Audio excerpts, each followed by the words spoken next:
Nice. Yeah, and there we are. Hello, everybody. Welcome back to Poncho Pete. It's today Vinny's bar and grill open now. Let's burn some trolls on the grill. That's a good idea. Oh, there was a troll party there at Infinite Plane. What was his name? Sorry. Definitely. IPS. Yeah, He goes IPF. screen name is Tim Osmond, which is funny, and he took it on purpose to piss Timmy off. I saw Timmy in the chat. YouTube chat. Shout out. Oh, let me open. Oh, wait. Let me open the chat. I'm not in the chat at the moment. Yeah, it's Shout outs ADR, to me, and YouTube. Yep. Ute.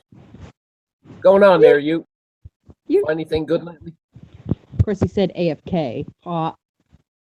Larry! Okay. Holy crapola. Larry's been drinking tequila tonight, so we got to watch out. No, not tequila. Larry, you said if you ever were offered tequila for us to remind you, no, stay away, Larry.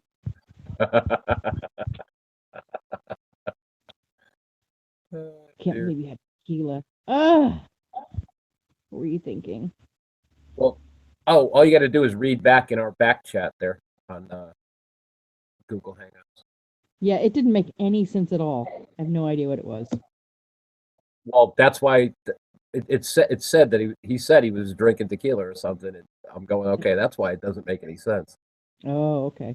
I hope Brian Verville's still up. Brian, you still up? Brian's good to talk to. Yeah, he was on the panel. Larry says I can't come in. Okay, Larry, you can't come in. So I'm wondering. Did you really have tequila, Larry? Really? No talking. No talking. Vinny. Vinny, that's funny. Chicken. No talkie, no talkie. Oh, now I know.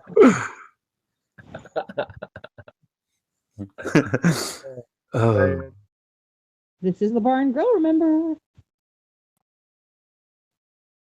Hey, Vinny, you got to have some background music like Dell's. That was totally cool.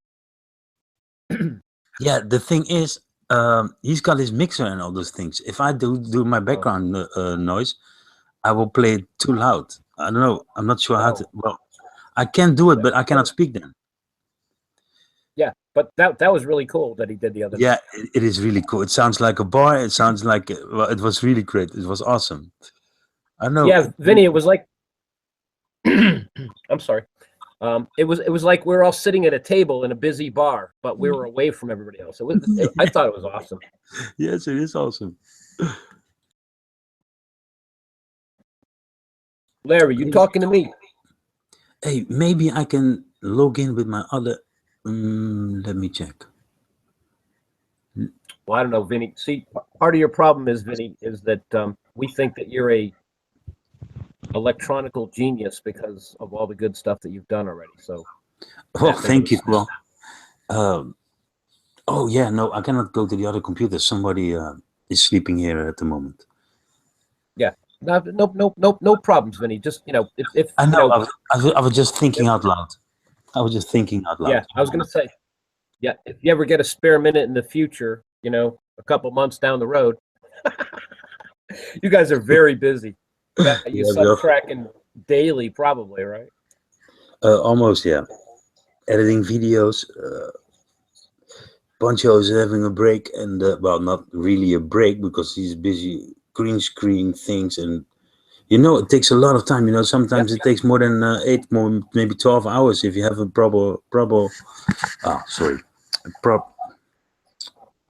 a good video. And, if you're streaming and a video, as you can see, as the last weeks, he jumps out, and then he's creating video. He comes back in 2 hours, and then you upload the video. It has to jump out again. It does take a lot of bandwidth and all those kind of thing. But yeah, well, I woke up at 3 and it's now 6 o'clock. So just let's have some fun here. Let me send the link to everybody. One moment. Okay. All right.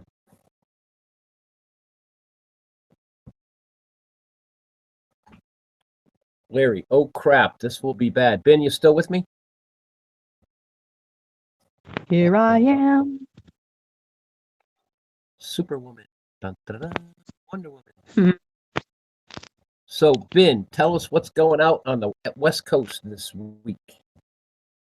Rain mostly. Yeah, I had a gray day too. You couldn't tell in my typing to you, could you? Yeah, I could.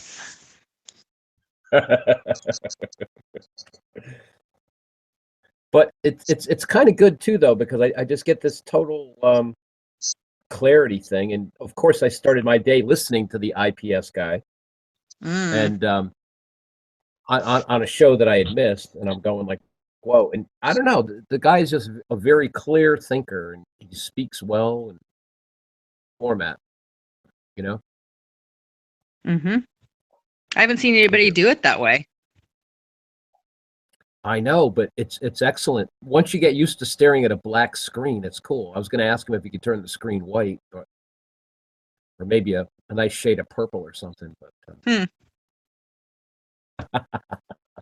Yeah, it cuts down on all the different stimuli. yeah, and that's See the the chat. problem with the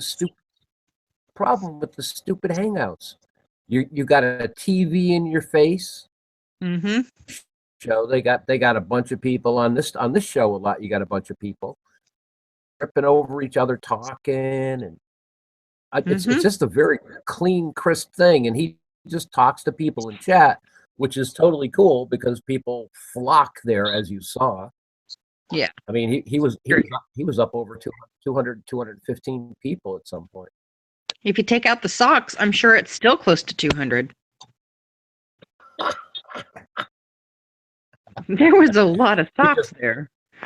Well, yeah, and it was so funny because me and Vinny were Skyping back and forth, and Vinny's just getting all carried away, and I says, Vinny, can't we just like visually go to Google and cry about a certain IP address and have it struck?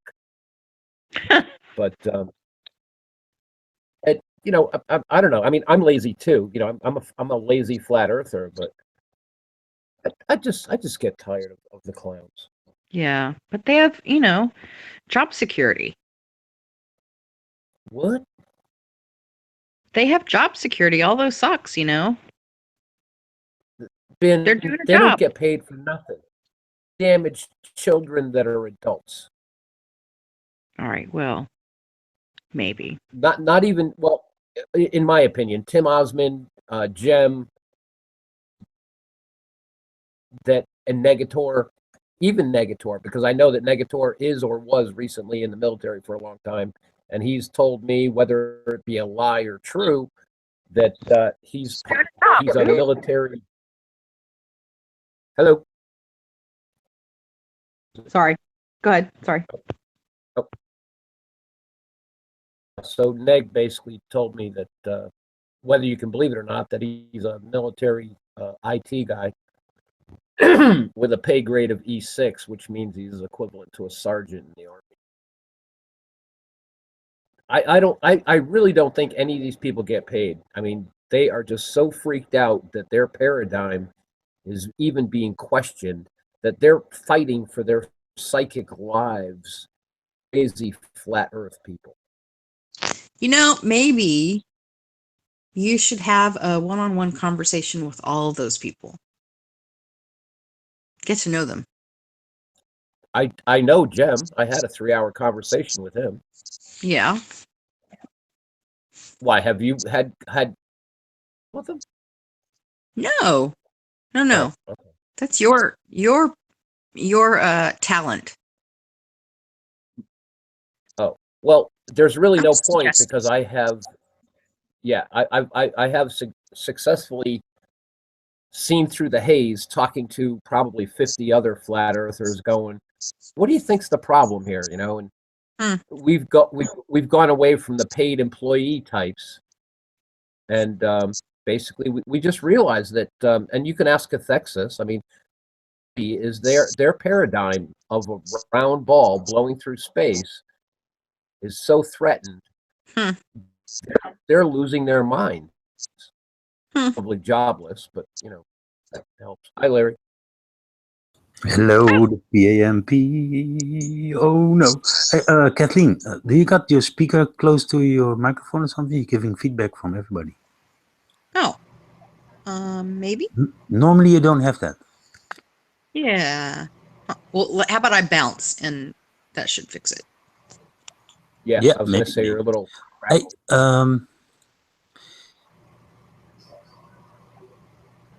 how you doing, whiskey? Oh no, tequila boy.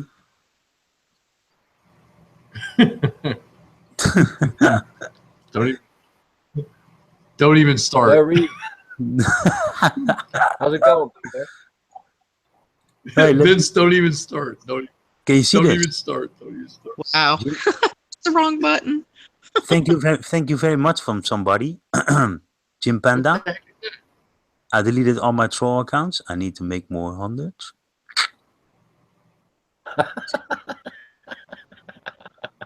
How about that? How about that? Wow.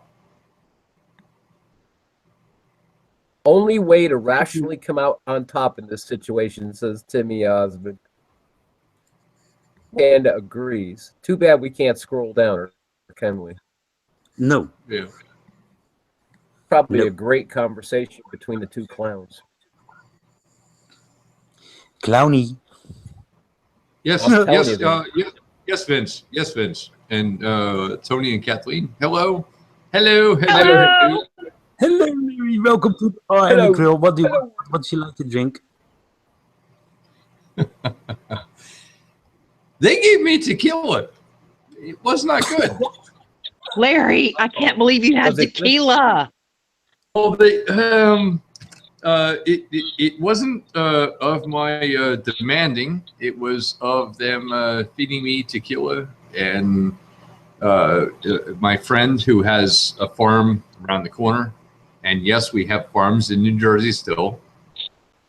I actually had dinner, had like a pork roast and like all kinds of food and everything else. And oh my goodness, I am so full, I'm about to explode. Huh. It was good though. It was good. It was in a good way. In a good way, not in a bad way. In a good way. I'm trying to In a get good Ben way. to cook. Trying to get me what? To cook for me. Oh. Oh. Okay. Oh. Send it to me in one of those Omaha Steaks styrofoam coolers. Right. No, it was good. It was a good. It was a good night, and that it was a very good night. And guys, where you been? Vince, where you been? What the hell? Where you been? Come on! Busy. He's been busy. We were over at IPS. And you said hell no. What? You said hell no. I saw it typed in the back chat. IP. What the hell's IPF mean? IPS is Infinite Plane Society. He's a YouTube channel that basically just started up doing Hangouts, as far as I know, and he's drawing like 215 people, and he just talks to chat all night long.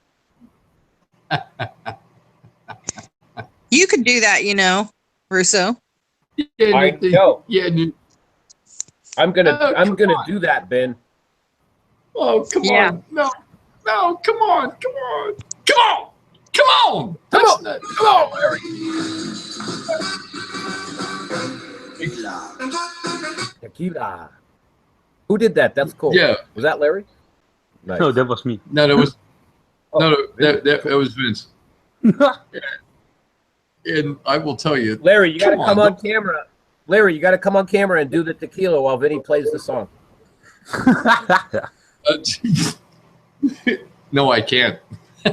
Okay. All right. Understood. Not this evening. What I will say is,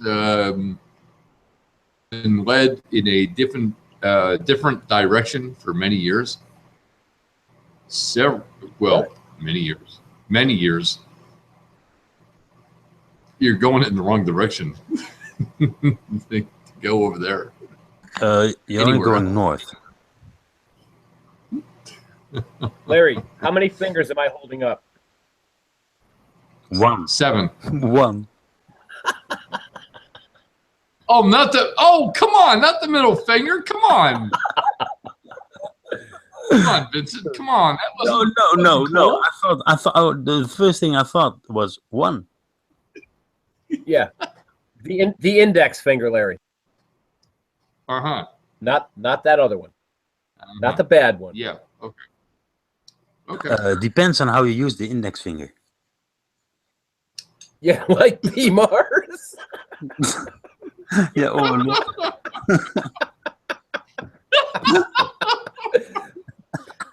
Vinny, I got P Mars on Skype as a result of being at an Ed chat, and they were really impressed that I wanted to hear what they had to say, because I really do, because he's just a nice guy.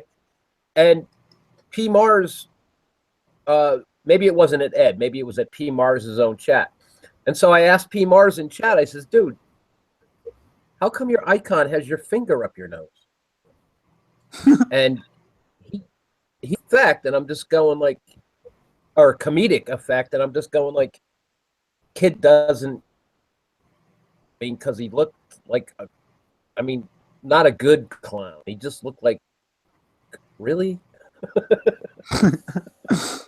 Or Lord Stephen Christ with his pointing finger. That's bad too.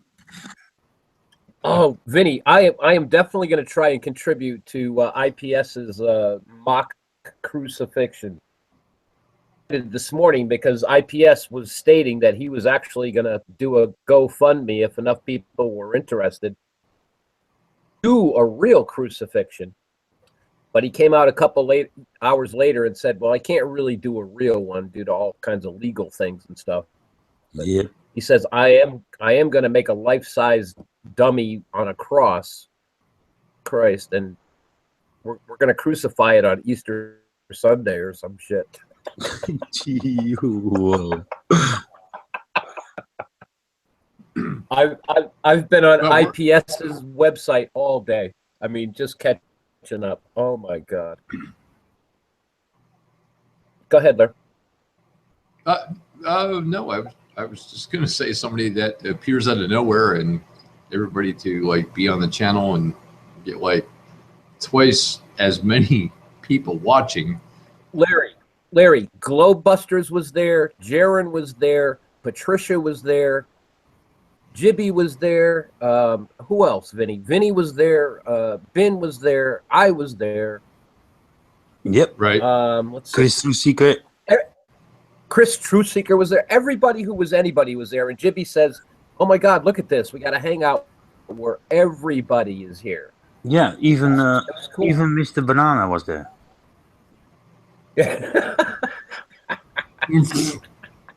No, come on. Quintana Banana. I don't know what's wrong with that guy.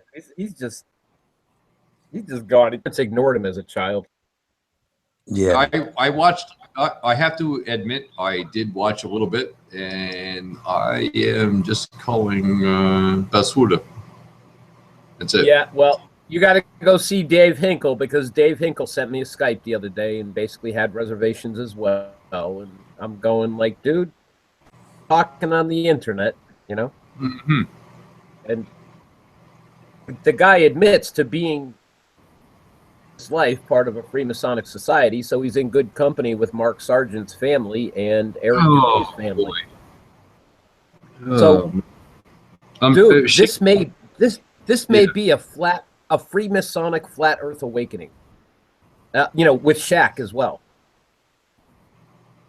You know, well, actually, Shaq, I think Shaq actually retracted his statement, and he was like, "Oh, I had AIDS, and now I'm cured, and now I believe in flat Earth, and no, I'm cured."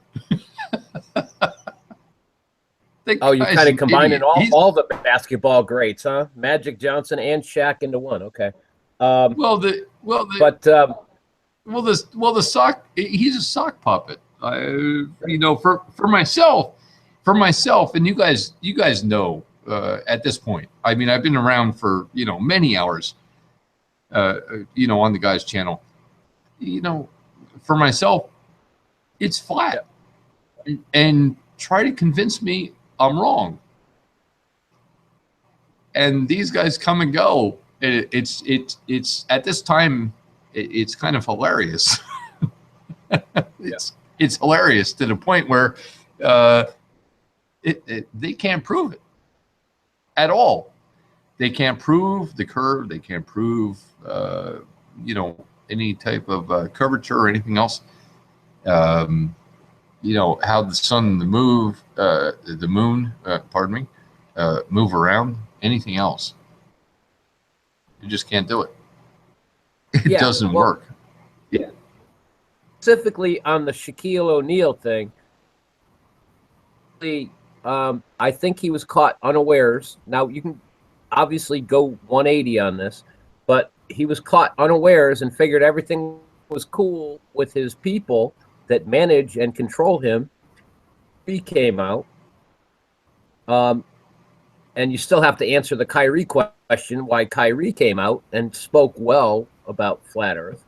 And Shaq just did a casual thing of like, well, man, of course it's flat. And then his people got after him and said, Shaq, do you know how many millions of dollars this is going to cost you in sponsorships and stuff if you let this go? Yeah. So Shaq pulled back, but I don't know if you saw the 3-minute video of Shaq's statue outside of the Staples Center on a fork truck sling with him basically bowing down to a bronze basketball going through a hoop that looked a lot like the globe Earth being dunked through a hoop. And IPS did a video on this, and I think everybody should go listen to that video because I'm always a guy that's buyer beware. So not about IPS, but about Shaq and the whole thing that's going on, because IPS once again did a very eloquent video concerns of possibly what the hell's going on, and people really need to see that video. Anyway. Tony, good point, man. Good point. Thank you, Larry. What kind of tequila do you have? Do you know? I don't know. I was talking Spanish again. Wow. How much did you have, Big Lair? It was only 3 shots. It was. I'm a lightweight on tequila. It was not much. Oh, I hear you. It's like going down. I get you. Yeah.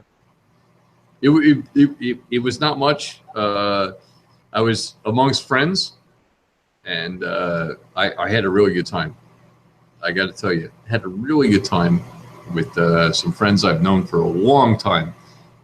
It was Larry. Really cool. I was kind of jealous when you were describing the meal, and I'm going like, wow, how long has it been since I've been invited? Now I have a neighbor that has an open invitation across the street and up the mountain that want to come over. We'll feed you dinner, and they eat well. And I was like, It's a little different if you're a single person and you're really kind of not crazy about cooking all the time.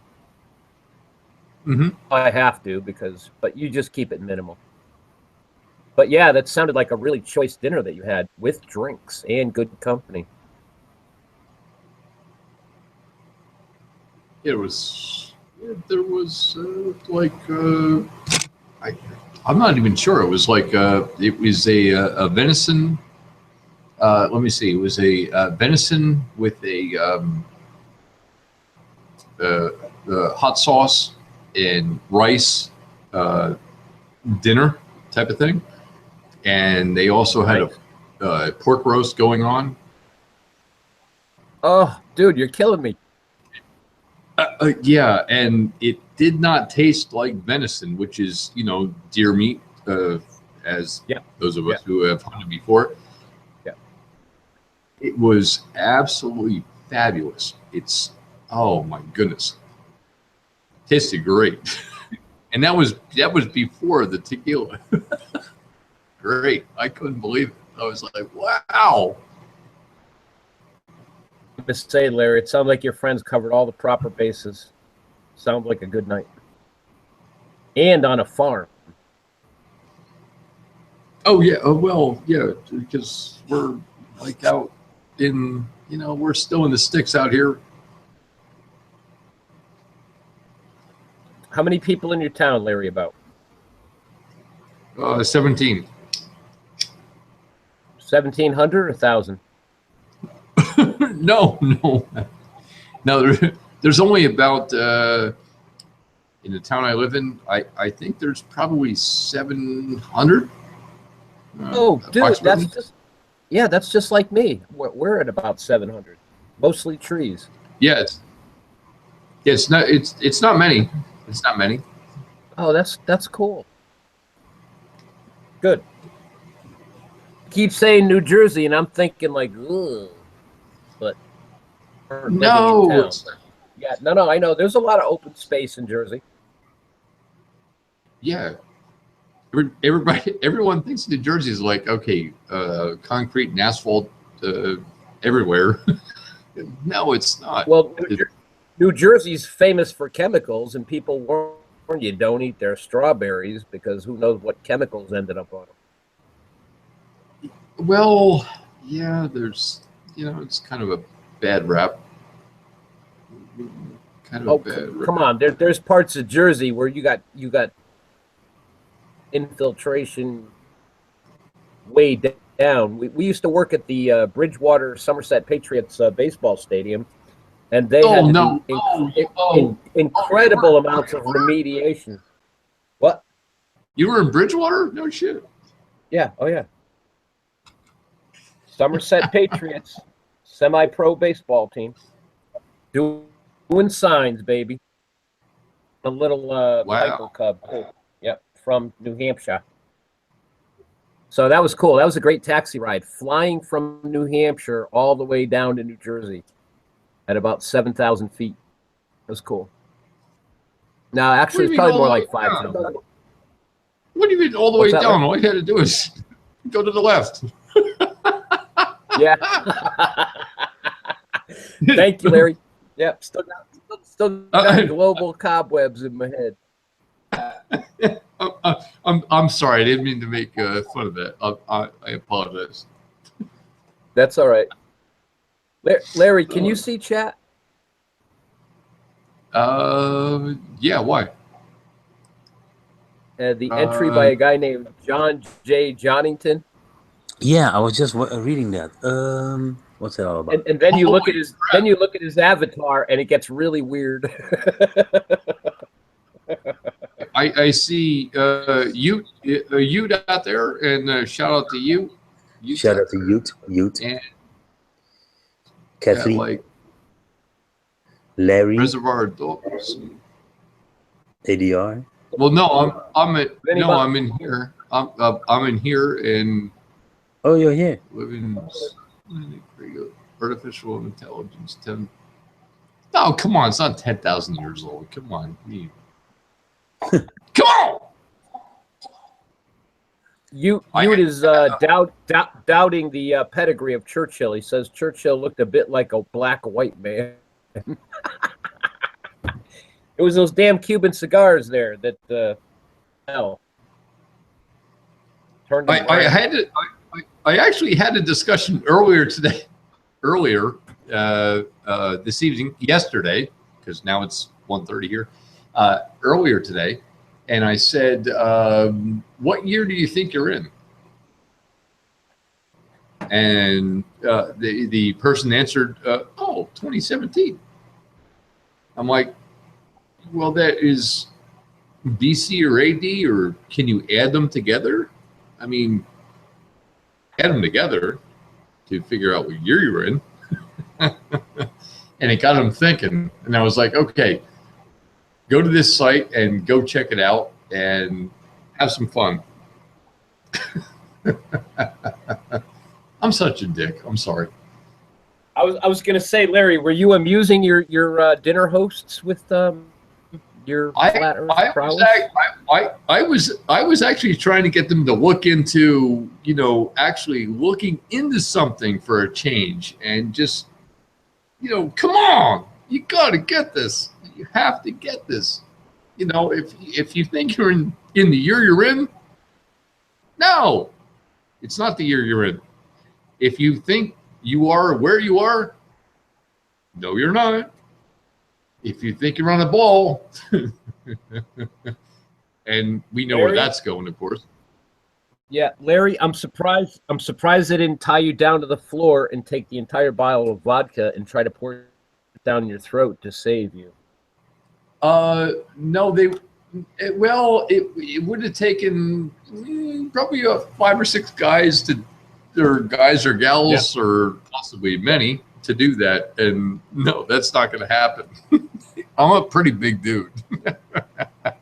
No, I know, but Larry, in the interests of saving you from yourself, because you must have sounded quite insane to them. No, they actually got it. They got it. They got it, and they're looking into it. And that's pardon me. That's the point I'm making. So many people get this. They get it.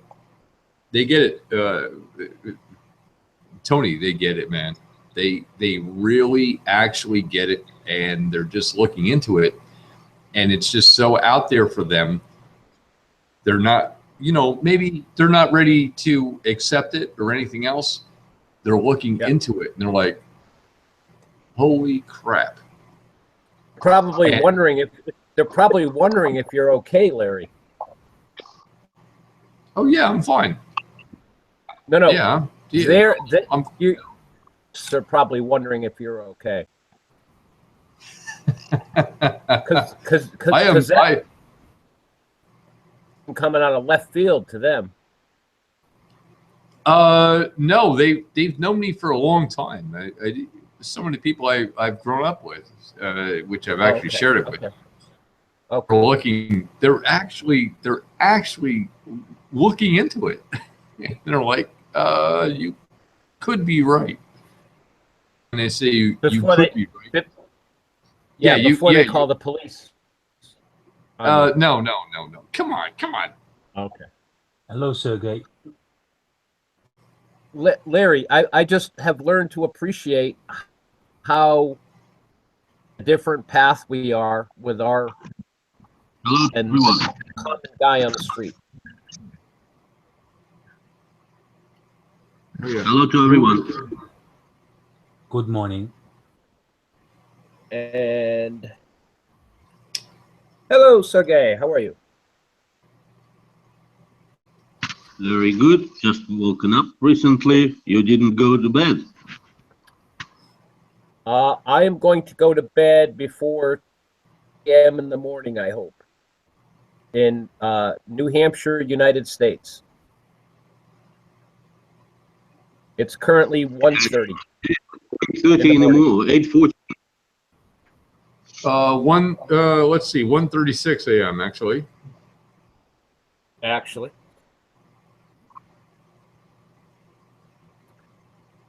Sergey, be careful, because sometimes this is so addictive we stay up all night and then we wonder in the morning when we have a headache why we did. Yeah, exactly. Absolutely, yes.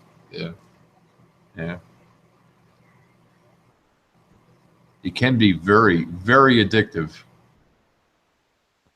It's like hang out and stay out, and you know, it's something I'm not sure how to say it exactly. Really cool. Yeah, it's kind of like heroin. You don't want to stop. That's the idea of the waiter.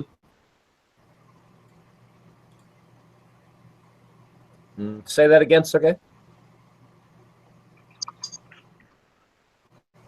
Did you discuss the idea of the waiter? of the creator. I think he said I think he said the equator. Equator. That's right. Okay. What do you think about the equator?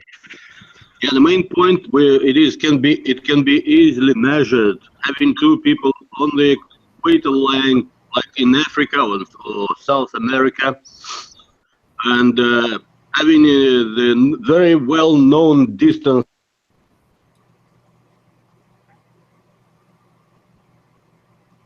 like a highway, and knowing that distance, one person would stand on one end of the road or of that line, the other one saying 500 kilometers on the other end of the line along the equator, and then one by one they will get the measured readings of their at the time of sun equinox, when it's going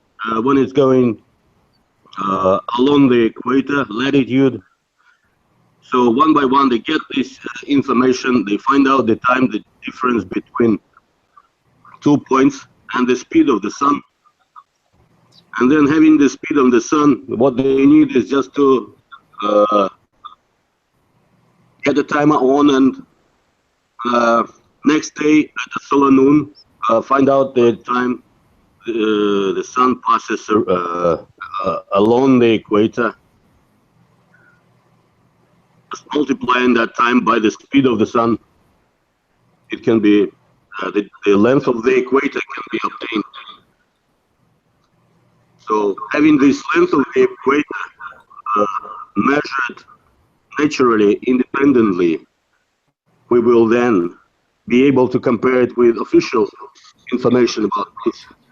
And if it's quite bigger, not 40,000 kilometers, but something like miles. So, Sergey, I would have to ask, are you a ball earther? No. Sergey took part in the Chase the Sun event that we just did. Okay. What I'm saying is that the length of the equator on a flat Earth should be significantly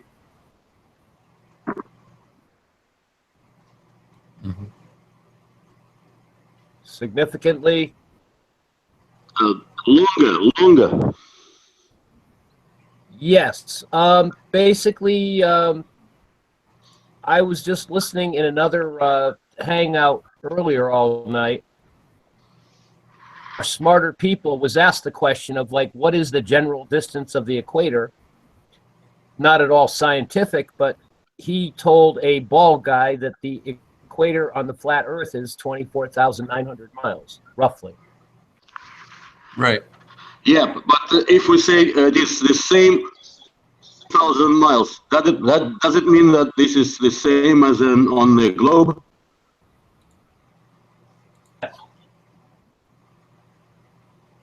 But it's just speculation, Sergey.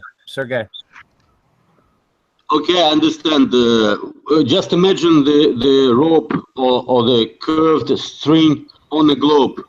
And you take one end of it to the North Pole, the other to the equator, and you measure the distance.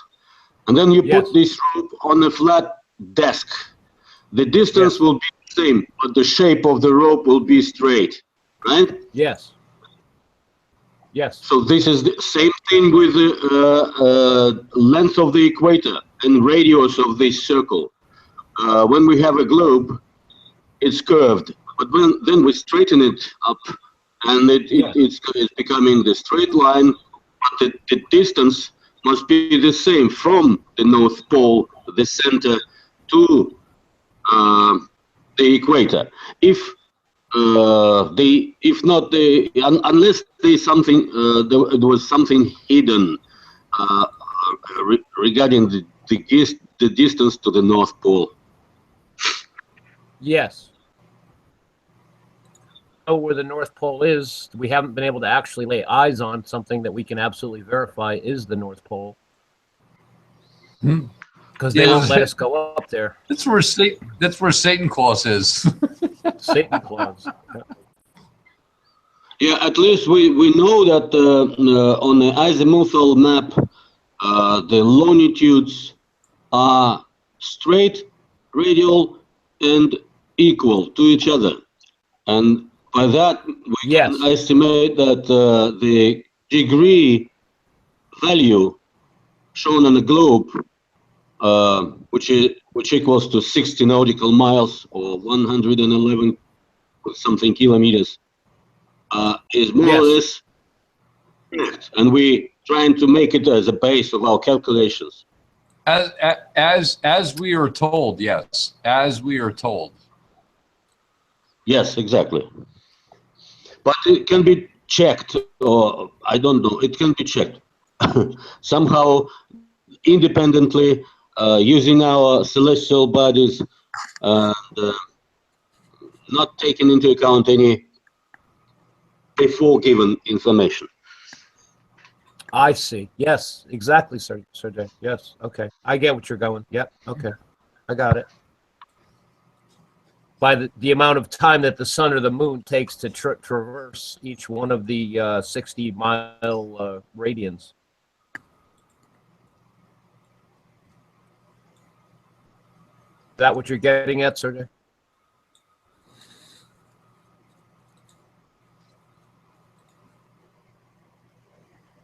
Oh, Sergey's muted. Okay. Yeah, I think he's put something there. The radian thing is something that James brought up with the radians and different things about the pi r squared, or different things, or 6.28 and different things instead of 3.14. Well, by setting up the lines of longitude on a flat surface, right? I guess it's 60 miles per degree, which ends up with the total distance. But he's saying you can actually check it by using the sun and the moon, due to we know how long it takes for them to move in a complete rotation. Yeah, exactly. Yeah.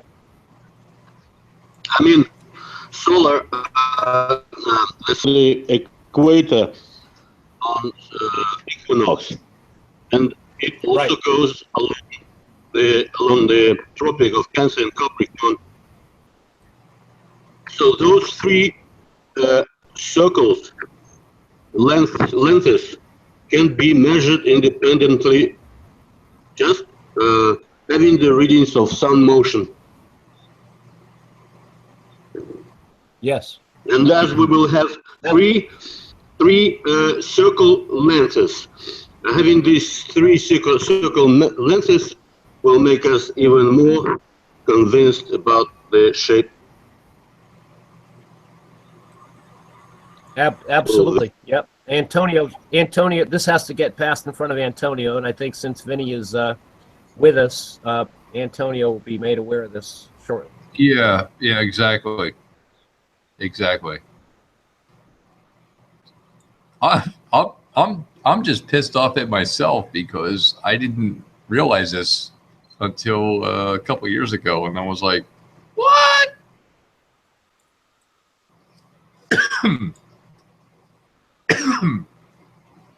What? Excuse me.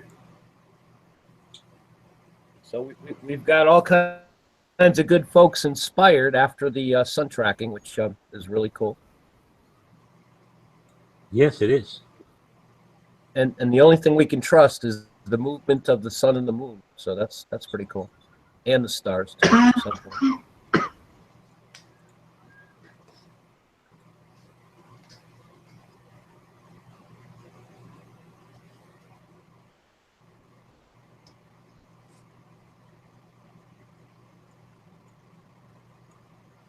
I'm thinking that this is Sergey's work, so Looks like he's been quite busy figuring all this out. What? This your work, Vinny, or Sergey's? This is what I'm creating with Antonio. Oh, okay. I thought perhaps Sergey was presenting to us. No, it's me. Oh. It wasn't me. Hello. Another point. If I got all the information from Antonio, we can go on and make the map here and point every sun where it was, Yep. and then see the reflection and the sun tracking things. Well, I'm really busy with it. This is just a basic model. Craft. Yep. Yeah, this is Wow. rough. Yeah, Vinny, that's pretty cool. That's awesome, man. That's awesome. So if the sun and the moon if the sun is wait, if the sun is going at, oh man, I'm sorry, I was almost speaking Dutch. One moment. Yeah, I did a little experiment with my friends today, and I was talking too much Dutch, so I'm a little bit in Dutch modus now. Right. But yeah, I can. Can I please add something about these circles of measurements, equator and tropics? Having these distances, or sorry, having these lenses of those circles, we would compare them between each other and find the distance along the latitude between Yep. the equator and one of tropics, and then we can estimate how true the information about the degree value given to us. Yep. Well, yeah. But who knows what Yep. the tropics are, or what the latitude is? Latitude, longitude, anything else? Yeah, we got all. Yeah. Well, Define that. Define latitude, longitude. Define tropics or Tropic of Cancer, Tropic of Capricorn, the equator. Define it. No, you can't. It's only what we. well, on the summer equinox, the sun is supposed to be closest to over the equator, right? So we think. Oh, I see. But this is given us to the by the sky, and it's cannot be hidden because we all see the sun. And actually, to measure these distances, somebody has to be there. I only got like half of that. It didn't come through clear. I'm sorry. Say it again, please. I mean, this is the sun's motion is given us by the sky. We don't need anybody. What I mean is also somebody must be or has to be on the equator on the tropics to make these measurements. Oh, the measurements don't work. That's the point.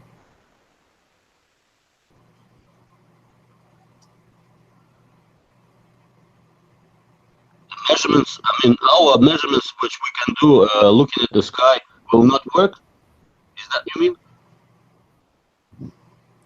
The measurements, as we have been taught, or indoctrinated into, if you will, it don't work. The indoctrination of the measurements don't work. When you apply them to what you think you're on, or what we think we're on, does not work. We are stationary.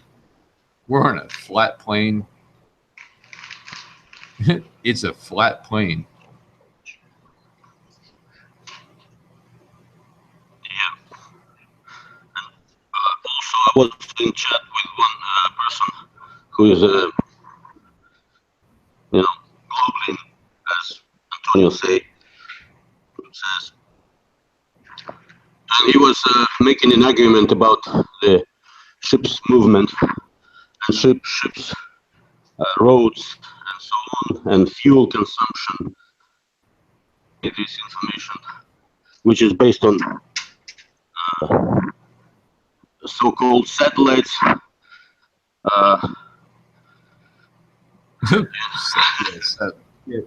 Satellites. That's another topic too.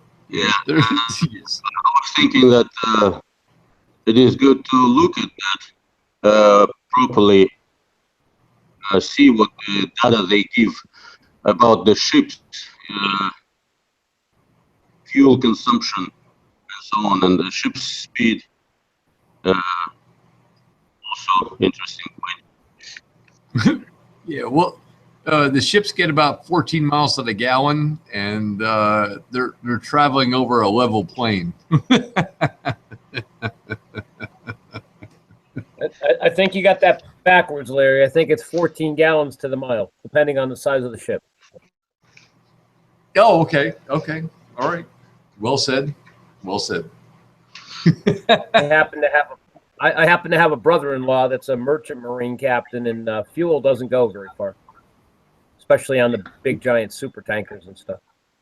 Exactly. Yeah, exactly, Don. Gotcha. I've got a friend of mine who is a chief engineer on board of one cargo ships, and he always saving fuel. He used to save fuel, you know, in each port he has got a square.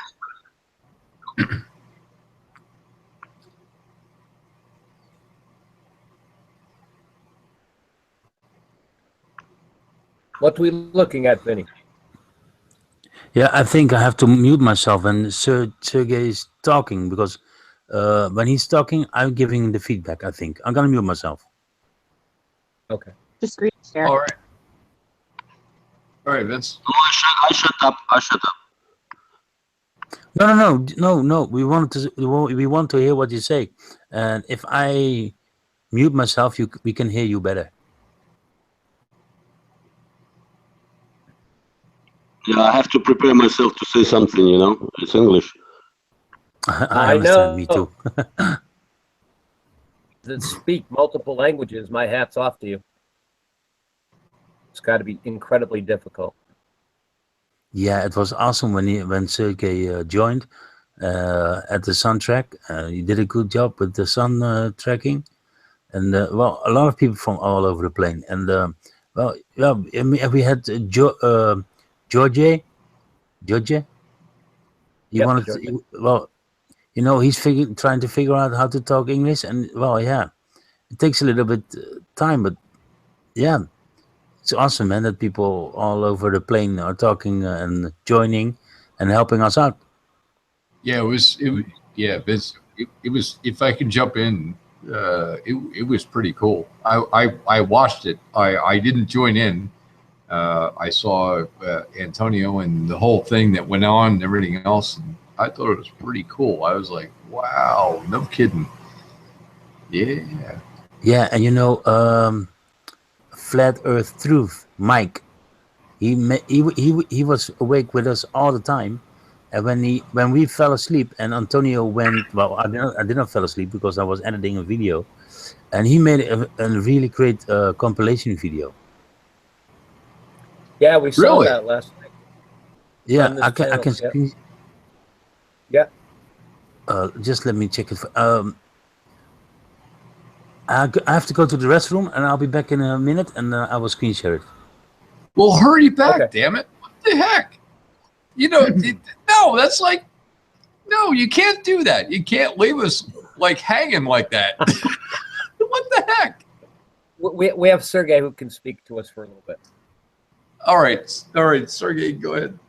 Go ahead, because obviously Vinny has run to the restroom. You don't do that. You don't oh, excuse me, I'll be right back. No, you can't do that. That's the absolute level. That's the absolute level of excitement that we run on. Is like, oh my God, I'm still a human being. care of business. Do I have to do it again in the bottle because you are here? No, come on, I have to go. I thought you went to the restroom. What are you doing here? Listening to you. Vinny just can't leave. He's incredible. Tequila. I can't believe tequila. What? Okay, tequila. We're gonna call Kathleen Tequila. No, call Larry Tequila. Not me. You tequila. Call me We'll whatever call you you want. I don't care. Tequila. Somebody already has that name. I know, but nobody I know.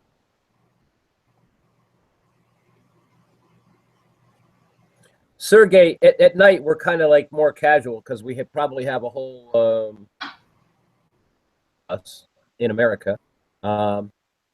Vinny has just come in the morning, and I think you're just in the morning. Sergey, where are you at? Exactly. Yeah, I'm in Murmansk, in Russia. Right. Oh. I have to ask this. I have to ask the question. The funny thing is, all the people, here and everywhere else, we're all cool with each other. It's the governments or the politicians that actually make us fight with each other, which makes absolutely no frickin' sense to me. None whatsoever. And now all of a sudden they're trying to get us arguing with Russians again or something like that. It's like that kind of pisses me off. It's like, no, why? Why? None. Yeah, it was in the past once. Why we have to repeat it again? I got like half of that. Say it again, Serge.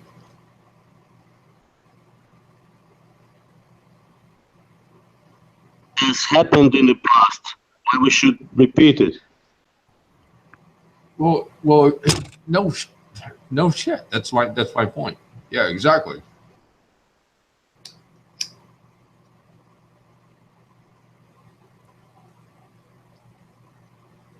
In my opinion, all the people are people, and what we're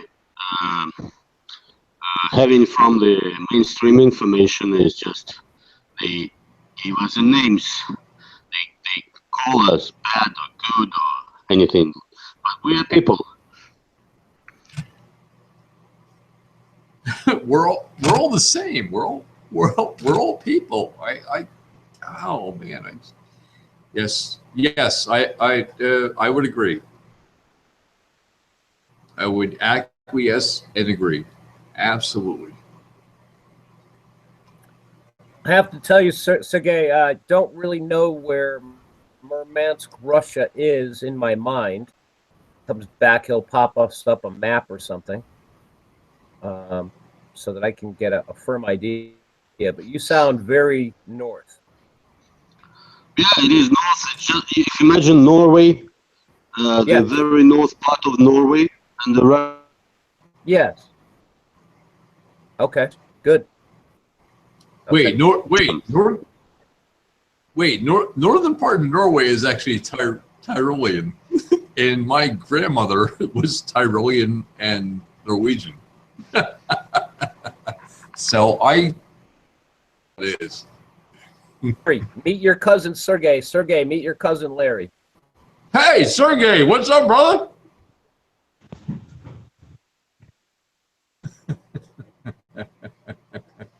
Sergey's probably wondering, like, what's wrong with those crazy people? No, I'm serious. We're all crazy. No, I'm not crazy. I actually have a child that is actually half Georgian, half European. European at this point because I am pretty much all the cracker countries. So Am I screen sharing? Sorry, Yes, you are. sorry. All right. Yes. You see that's it? right, Vince. I No, see. no I problem. see your map. Yeah, where Murmansk is. Murmansk. Yes. Where should Russia. And again, as we are told what it is, boy, I've seen so many says- maps. How do I spell it? MURMANSK. M-U-R? MANSK. Wait a minute. This is English. M-U-R-M? M. Murmansk. Oh, yeah, of course. Yeah, it's right there, Vin. Just click on it. Drop one and click on it. Maybe. It should be here somewhere. Here, Murmansk. Well, just drop your mouse. It's in your menu. Wait a minute. Let me get rid of this one. So here. Oh, good. There we go. So here you got Norway, Sweden, Finland. Yeah. So this is where you are? Almost? Yes. Yeah. All right. Yes. Sergey, are you with us? So we had a soundtrack. Oh, whoa, that's far north, man. Yeah. Oh, sir, no, Sir gets left the chat. Yeah, Oh, he will. okay. No, Okay. he will pop him back again, I think. We bounced him. Yeah, that's where I would prefer to call him Surge, but okay. Yeah, Serge. Oh, Surge. Surge. Surge. Okay. Surge. I would. I don't know what he would prefer, but yeah. So that's way up there. Vinny, jump out a little bit so we can see the alleged Arctic Circle as well. Back up. Like this? Nope, other way. We want to see more land farther away. Here, I cannot go higher. No, go lower. Oh, lower. Oh, I'm sorry. Yes, that's all right. I cannot zoom. I cannot zoom out any further. I'm telling you, after There the other day with what Vince did with with Antonio, and just going through different things, I have a different. I was so everything. glad to, yeah, I was so glad to see Vinny and Hillbilly and Antonio Yeah. just working together like, clockwork. It was crazy. And then Vinny set up the bunker hangout so that Yep. Chris could pre-interview people. So that was great. Make sure that they weren't bad Yeah, we did guys. it both. We did it both. Chris Trustiker had his own hangout and his email account open. And I had an off-air hangout, and everybody could join there, interview them, show them what they got, and go back and give them the link, and they joined. That was- was cool too because they could get ready to go on the main camera. Yep. And Chris and you were making sure that they had all their stuff properly set up Right. before the world saw what was going on. Yeah, that was excellent. Yeah, that was really cool. Freaking Vinny. So I was measuring here in Rotterdam. Here. Oh yes, okay. And Antonio, I think a little bit. Where was it? Oh damn! But Manchester, England. Yes. somewhere here, or not? Manchester. Yeah, here's Manchester, but I think it's a little bit to the south. Oh, to the east of Manchester or not? I'm not sure. Yep. Actually, Well, anyway. Manchester. I hate to say this. It's a good football team. I love soccer. I'm sorry. Manchester. Larry, sit I have a tattoo on my back from Chelsea. Oh, come on! Come on! Come on! Really? No, I'm joking. Chelsea is my little girl's name. Okay. Okay. So everybody thinks that it's Chelsea, the football club, but it's from my girl. Yeah. Understand. Some people won't get. Some people won't get. You know, it's kind of weird because I actually do get what Vincent just said, and many people, if they watch back, they'll be like, "What? What the hell?" They won't get. Yeah, They won't sometimes get it. when I'm in England or even in the Netherlands and I'm on the beach and they see that tattoo on my back, they think they think I'm from Chelsea. You know, that I'm a fan of Chelsea, but I have my own club here in the Netherlands. It's Feyenoord. In Rotterdam, it's Feyenoord. I was actually Vincent. I was actually going to get a tattoo of the kid's name.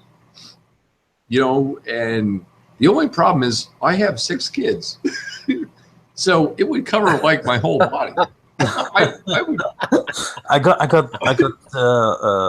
1, 2, 3, 4, but not all of them are from myself. But well, let it go. It's all right.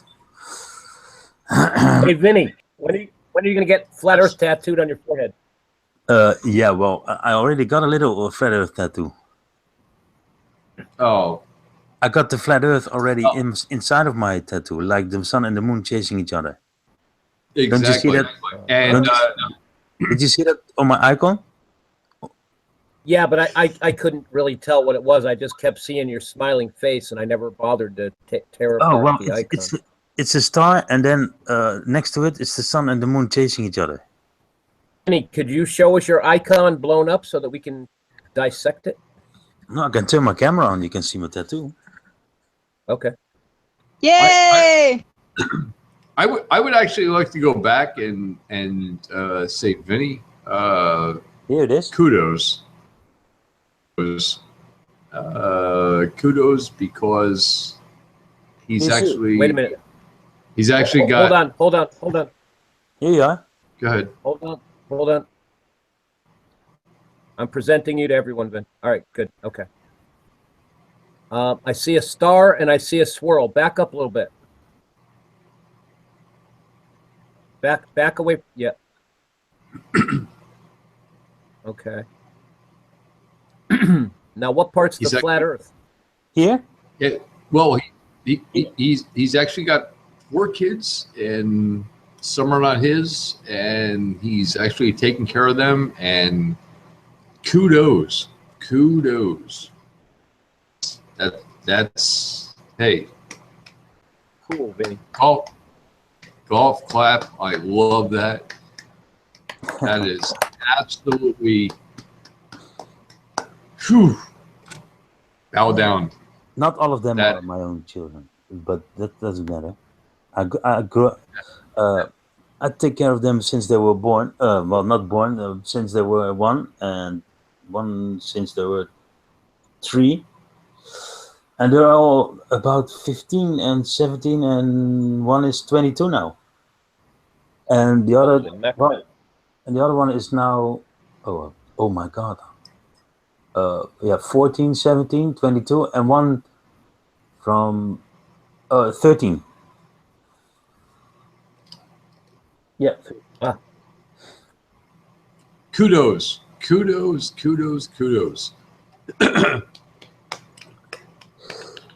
Anywho. Are they all gonna be machinists? I'm sorry? Are they all gonna be machinists? No. No. No. I'm not. The most of them are girls, so they can do it, but I think they want to do something else. Oh, okay. It would be fun.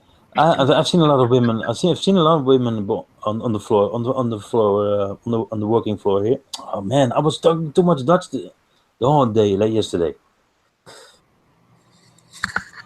I'm talking too much Dutch. Yeah, well, that's Vince. That's a problem. You speak too much Dutch. Yeah, well, I had a real problem because I was talking so much English. I came at the shop and I was talking at the hall. I was explaining to somebody something on the machine, and I was talking and I was talking in Dutch, and then I started a little bit in English words, and this guy was looking at me. He said, "Why are you talking English?" In Dutch. He said, why are you talking English? I said, oh, did I? He said, yes. He said, you started in Dutch and then you said three or four words in English. He said, he said it only after an hour. He told me, well, why did you do that? I said, why didn't you say that? He said to me, I thought that you were talking English because it was an English machine. And now I'm trying to figure out how you work it out in the English. I said, no, you don't have to do that.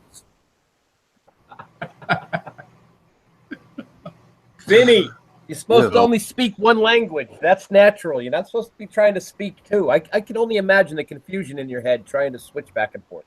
I can speak Polish too. That's Polish, Dutch. Oh, no, that's the problem. The Polish is the problem, Vinny. Polish, Dutch. Oh boy. German, English. Oi. Yeah. Oi. Well, yeah. My background is German, and I actually, after a couple tequila shots, I can speak Spanish apparently pretty good.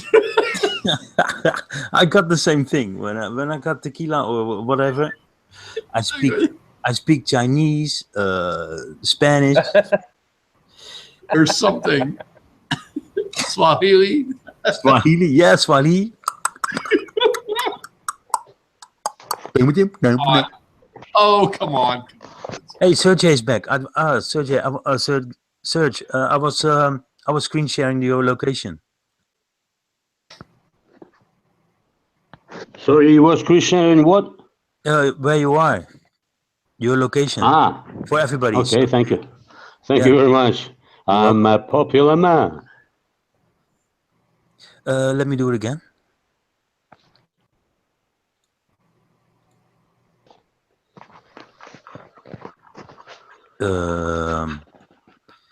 Let me go back to there. Here. It must be here somewhere, or not? Yes, right there. Right. You got the marker. Yep, you got the marker. Yeah, it's the middle of nowhere. Yeah. Wow. And what's the temperature there now, right now? Is it really cold or?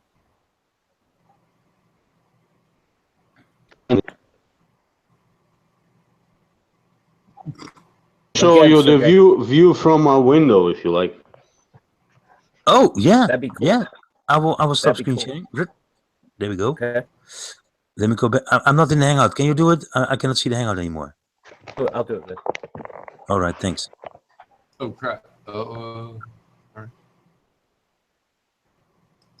Sergey is presented to everyone. Thank you. Oh, I have to refresh something. One moment. Can you mute me? Yes. Thank you. Hello, Sergey.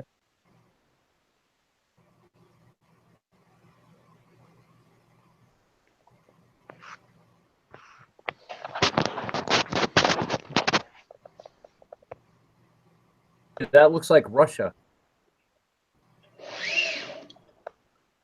Exactly.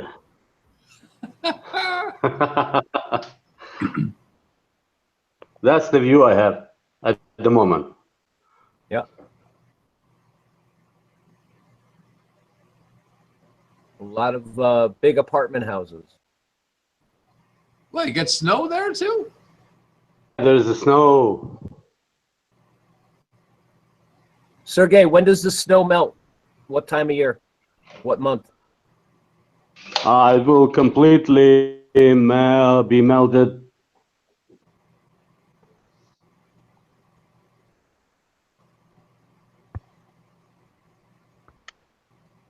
Hello? Oh, crap, what was that? There. Yeah, we can be definitely sure that there's no snow in the end of the May. Oh, okay. Because here we wait till about the middle of April for the snow to go away permanently for the year. Here it is where? In Holland? New Hampshire, United States. Northeast of United States. No, Is it?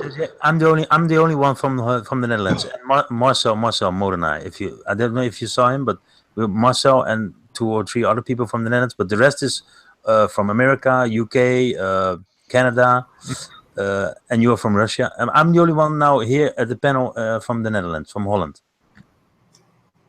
Ah, I'm sorry. Okay. Just for the Got record, it. Nope. just for the record, I actually got rid of April last year. Sergey, his girlfriend used to be named April. Oh, I'm here. How big is the Very province? big. Very Very big, big. more than 20 centimeters. Very, No, the province. Oblast province. How big is it? It goes very south from the north where you at. hey, you've been Easy, rude. Larry. Easy. Let please. Hold on. I'm sorry. Yes, you're very sorry, Larry. Go ahead, Sergey and Felix. Huh? Well, look, I was Go wanting ahead. to ask Sergey how big Oblast province is. Like he's like at the north of it, but it goes way south down by Belarus. That's like where my family's from, that area. The Oblast, the province. Is that what you call it, a province? Ah, how big is that? Where I live? Okay. You, when it was presented, you could see the peninsula. That peninsula is a whole region called Murmansk region. Yeah, the larger region, is that called Oblast? Oblast, yeah, oblast. That means region. Yeah, and it goes way far south, doesn't it? The ghost province goes all the way south. Oh, hold on. We got the map again. Let me bring it up. Hold on. It's very big. It's a very big area. Yeah, it's the size of UK or France.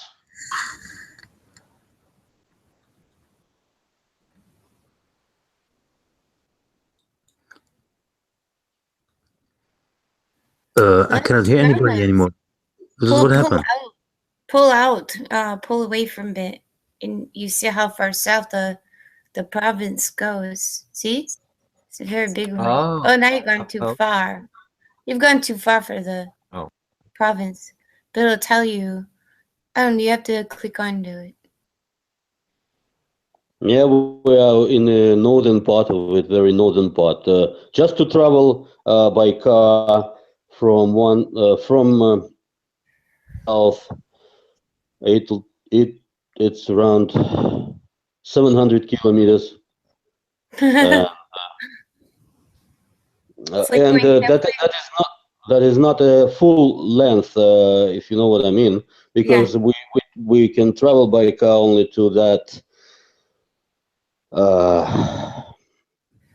next bay on the White Sea, where we can go through along the border with Finland down to south of Russia. So that distance will be about 700 kilometers, but along this peninsula, that's gonna be 1,000, I guess.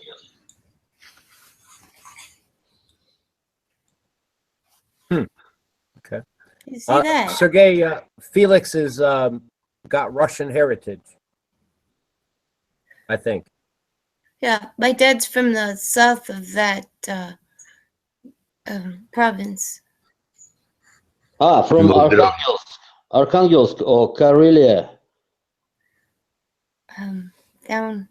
Well, that would Karelia. be way south. Yeah. Way south. Yeah, it's way south, but next region is Karelia.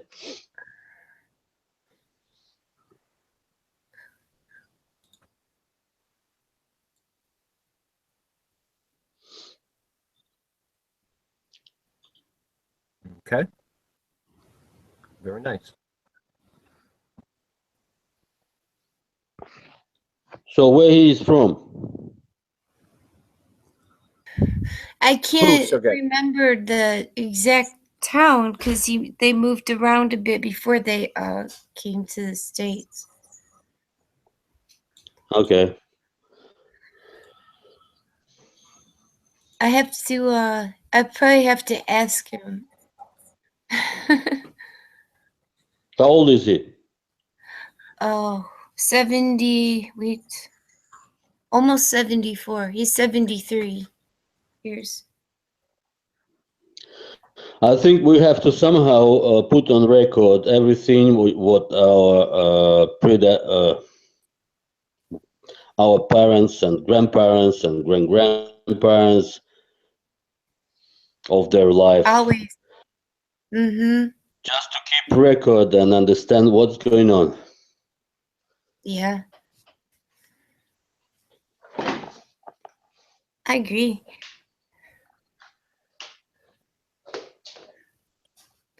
Sergey, Felix lives in Michigan, USA. She lives in the middle of the country, up north. the really funny looking state in the United States that looks like a midden. She lives next to what Great Lake? Huh? I live between Michigan and Erie. Lake area, Lake Michigan. Mm-hmm. It's in the middle of yours. Yes, Yeah. middle north. Yep. How far from the Canadian border are you, Felix? About 96 miles. Okay, If that's I pretty went close. due east to get to the border crossing, maybe about almost about 100 miles to get to Ambassador Bridge.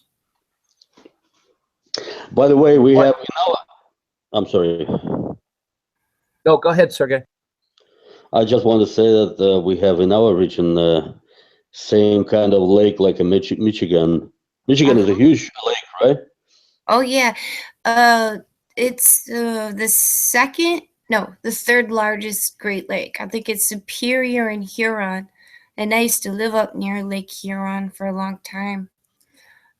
Then I came down to the southern Michigan. Yeah, we have a lake called Lovozero. It's not if you look at a map, it's not obvious that this lake is quite big, but you know it's breeding with fjords and things like this. Lake to Inada, so you can sail all the way from north to south. Yeah.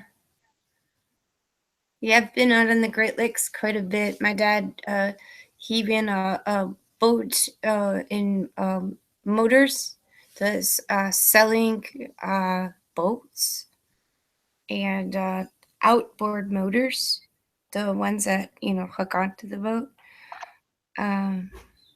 He did that for about 22 years. Then he was a machinist before that. He built big, huge machines. Big, huge machines. What is it? Like big stamping presses, metal stamping presses. Okay. The steel, the large forged steel, and then mill it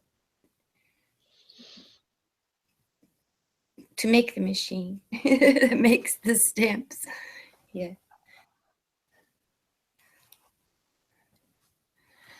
Yeah, that's got to be something that you make giant machines that stamp other steel to make other machines, Right. such as cars and stuff. Banging out fenders and hoods. Yep. Yeah, you just got me to the interesting point.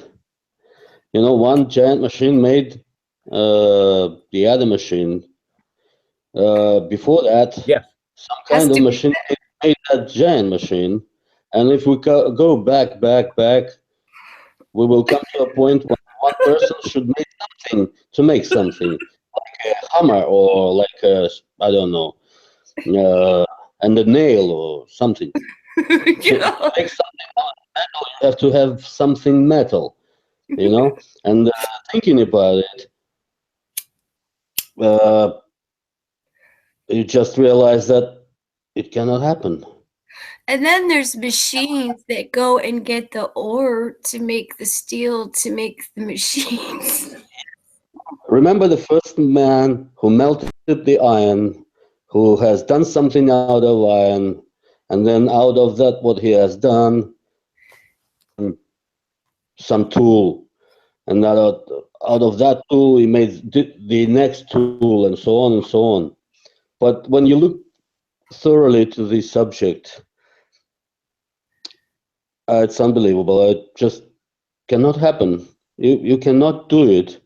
I mean, having rough machines, you have to do precise machines. Like Yeah, but it was a Sergey. It was a procession from crude to like one time. Some guy probably had a very hot fire. That's what he said. Rock. You Yeah, just yeah. can't do it alone, though. It's like a long procession. You know, you just like, you know, dig it up, do it. It's like a long procession. Of it from the view of evolution, like from a microbe, there's a human appeared in milliard years or something, a billion years, and yes, then okay, if we have that much time, but we estimate the whole time from the creation is kind of 7,000 years or something. Yeah. Yeah, but the Christians are shooting in the dark because it doesn't make a lot of sense, as you said. Yeah. Well, Yeah, and if you think of, for instance, if you think about the first trains, first train carrier, Locomotives, trains, tracks. Yeah, locomotive. Yeah, the locomotive. The first of them were, right? There was a boiler. Steam. Yeah, steam. coal. Yeah. Coal. It was to burn, but the water was used for Propulsion. Steam engine. Yes, steam engines. So if you look at the construction of the steam engines of the at the boiler design, really complicated thing.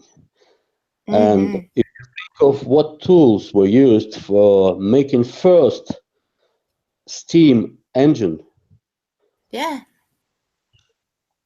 Sergey, are you familiar with Sergey? Are you familiar with shotguns, ancient shotguns?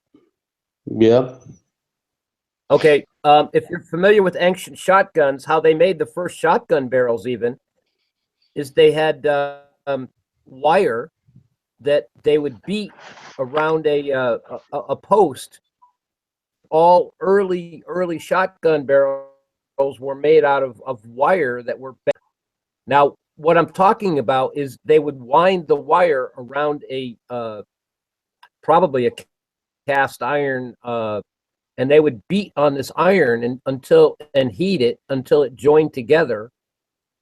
And one of the dangers of shotgun is that a lot of times the barrels, it was like a spring that was pounded flat into a pipe.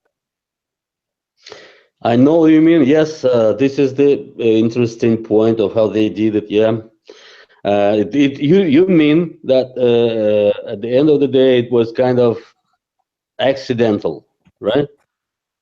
No. They did this on purpose, but they didn't have the ability to actually make pipes. But they needed a barrel to shoot a shotgun shot through. No, and what I mean, when they first started making these things. Yeah, what I mean is that they made on purpose this wire bent around the post, you say, right?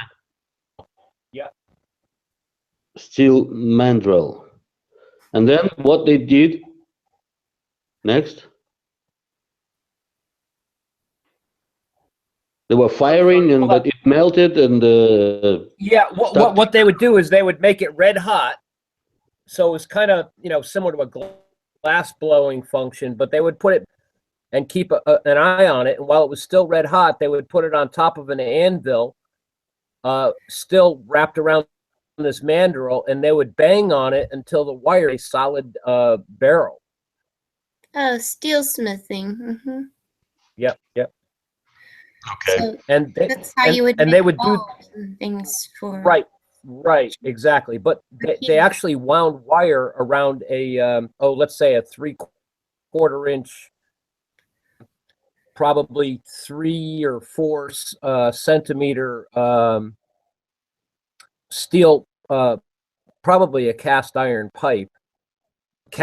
rod rather, and then they would put it on top of an anvil while it was red hot, that wire that was wrapped around that cast iron rod, and they would bang on the steel until it joined back into one piece and actually formed a pipe. Yep.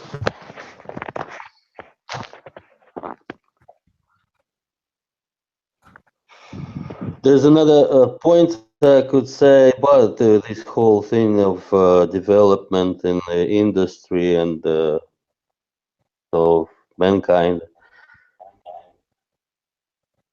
We know that according to official history or mainstream history, Stone Age, then Bronze Age, then Iron Age.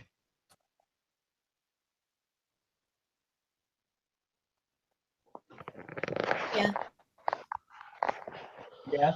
So it's interesting. Like mini epochs within it. Yeah, exactly. It's interesting that the Bronze Age was before the Iron. And then it's interesting also that to make the bronze, you have to get a copper. Then another element, I don't remember the name in English, but you know this, we call it all over. Is it tin? White one. Yeah, exactly. So you have to get that copper, a tin, something else, and you'll get a bronze as a.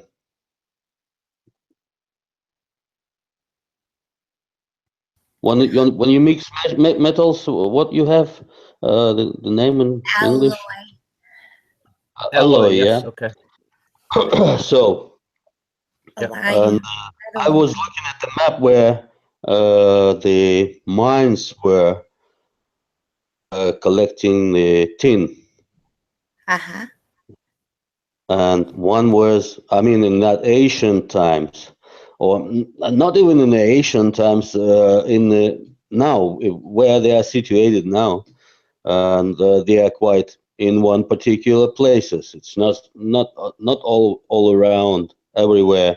It's in particular places.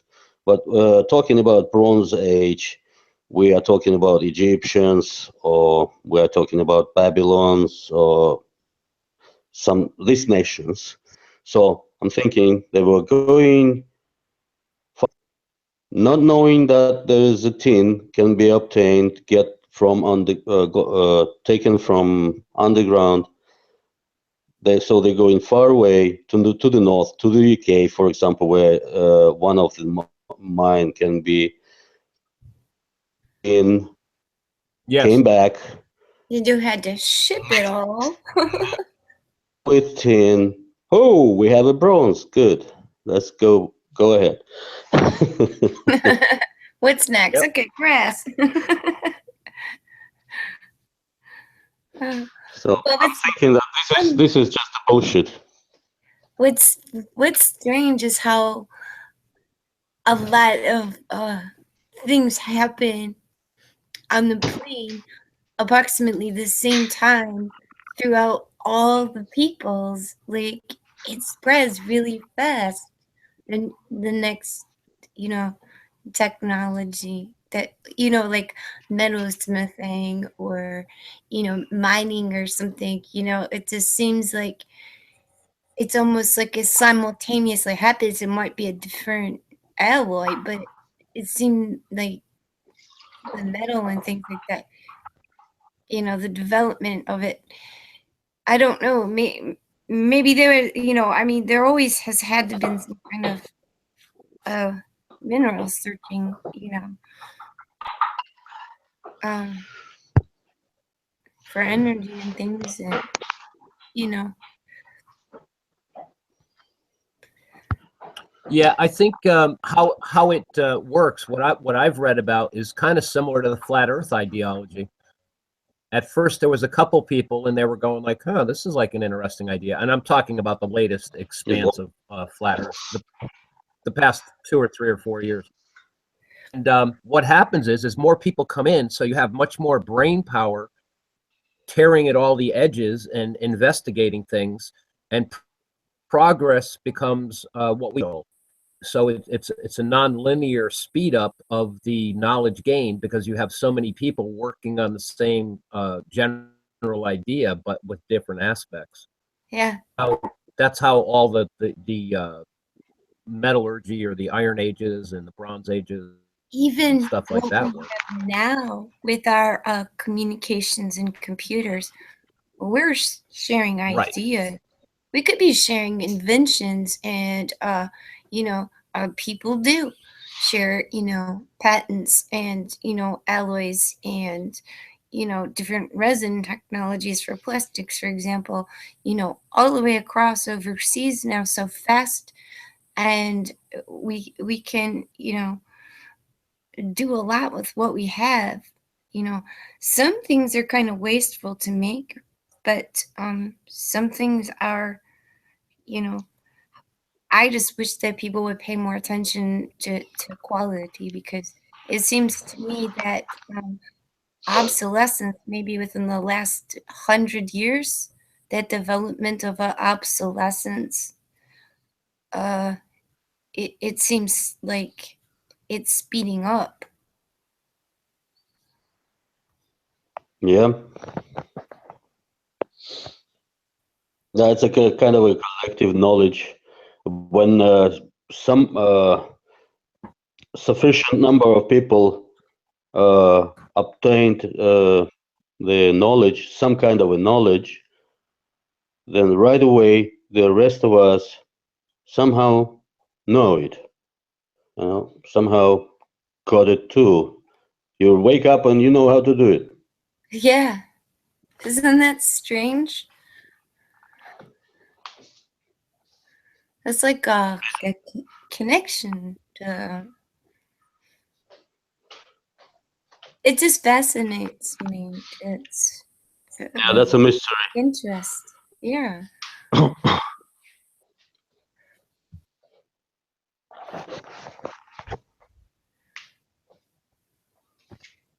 Now there's like a computer and binary codes and, you know, all kinds of fiber optics and things like that to run communications fast. And all that just comes from some machine that made a machine that made a machine that made a machine that made a machine. And meanwhile, people are thinking, you know, what do we do next is the next step, you know? So someone draws the plans out. I think we're doing very well with, you know, early stages of plane modeling, you know, because it hasn't been done. I think that people kind of gave up and started to have to make stories about what they didn't understand. And I think we have come to a greater understanding. Some of us, people, I don't know, some of the humans need to wake up still. I still have time, maybe. You know, I was arguing with these kind of people who are really hard to change their mind to look at a different point of view. Just I was saying that one day realize how you will be surprised to yourself. You know, you'll be surprised.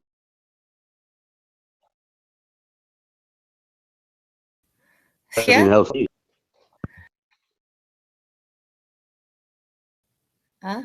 Did he drop? No, he just kind of broke up a little bit. Yeah, it's a long cable from Murmansk. Yeah. Yeah. It's quite amazing, isn't it? Felix, that blows me away every day. I mean, we can talk to him way over there, and usually very well. I mean, talking to Vinny over in Holland just blows me away. Talking to the guys in England or Ireland, and it's kind of like proof that electricity doesn't really move. Yeah.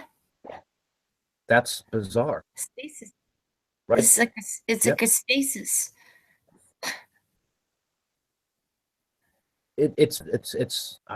And basically it's light nowadays. So the light, the light is actually moving, though, I think.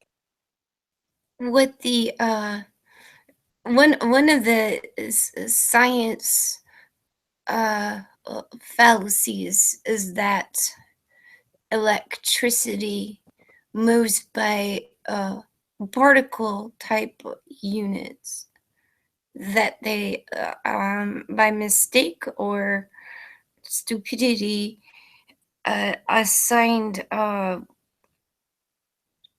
like, for example, movement of electrons and protons through wires or whatnot, where it's a static but it goes by charge. Now the light, that's more like a frequency, but still, wires, electrical wires work on frequencies. In the United States, we generally use 60 hertz for AC electricity. Yep. You know what a hertz is? When somebody punches you in the arm real hard. GRTZ.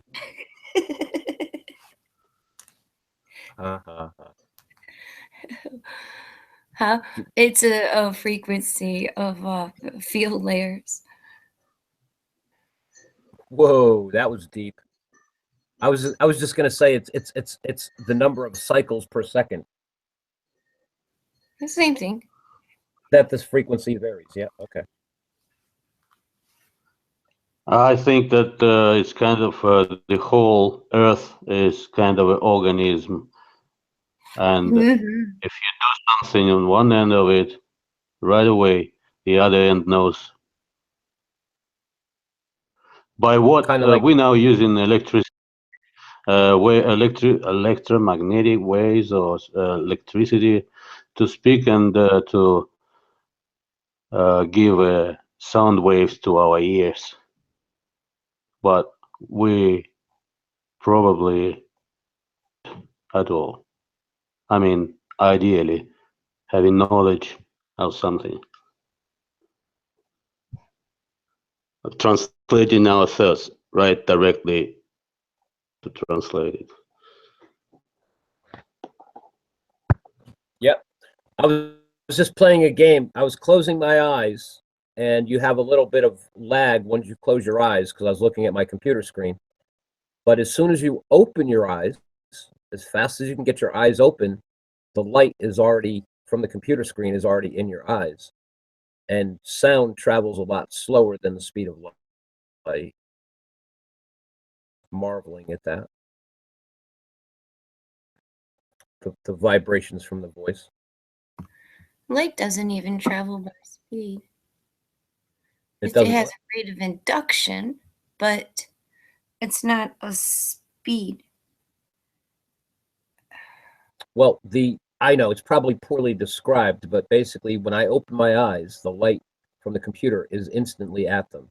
When I close my eyes, there's a bit of leftover that my eyes have absorbed that has to get processed. So you basically have a reverse shadowy image. Brain. It's all in your head. Of course, it's all in my head. That's where my brain is. But I'm sorry, I'm getting silly.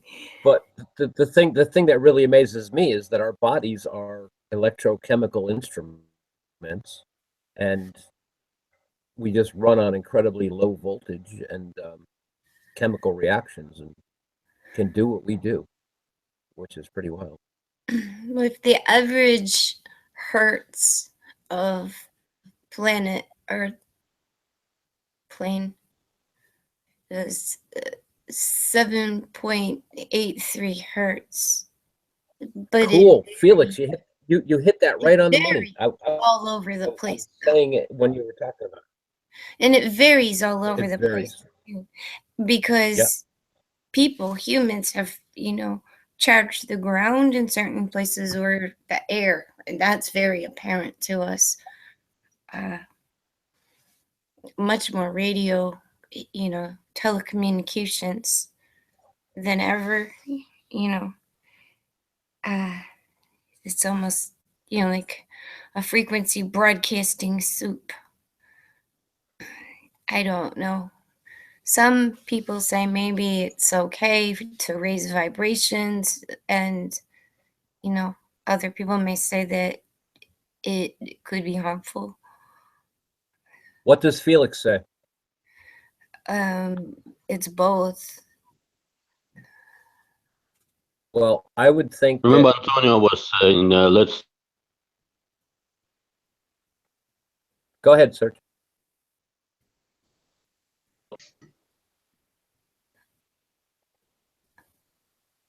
Go ahead, speak, Sergey. You can unmute yourself, can you? Yes, I can. I just, I said that I remember Antonio was saying that something about stopping the clock on Big Ben. Simultaneous thinking about it at some time.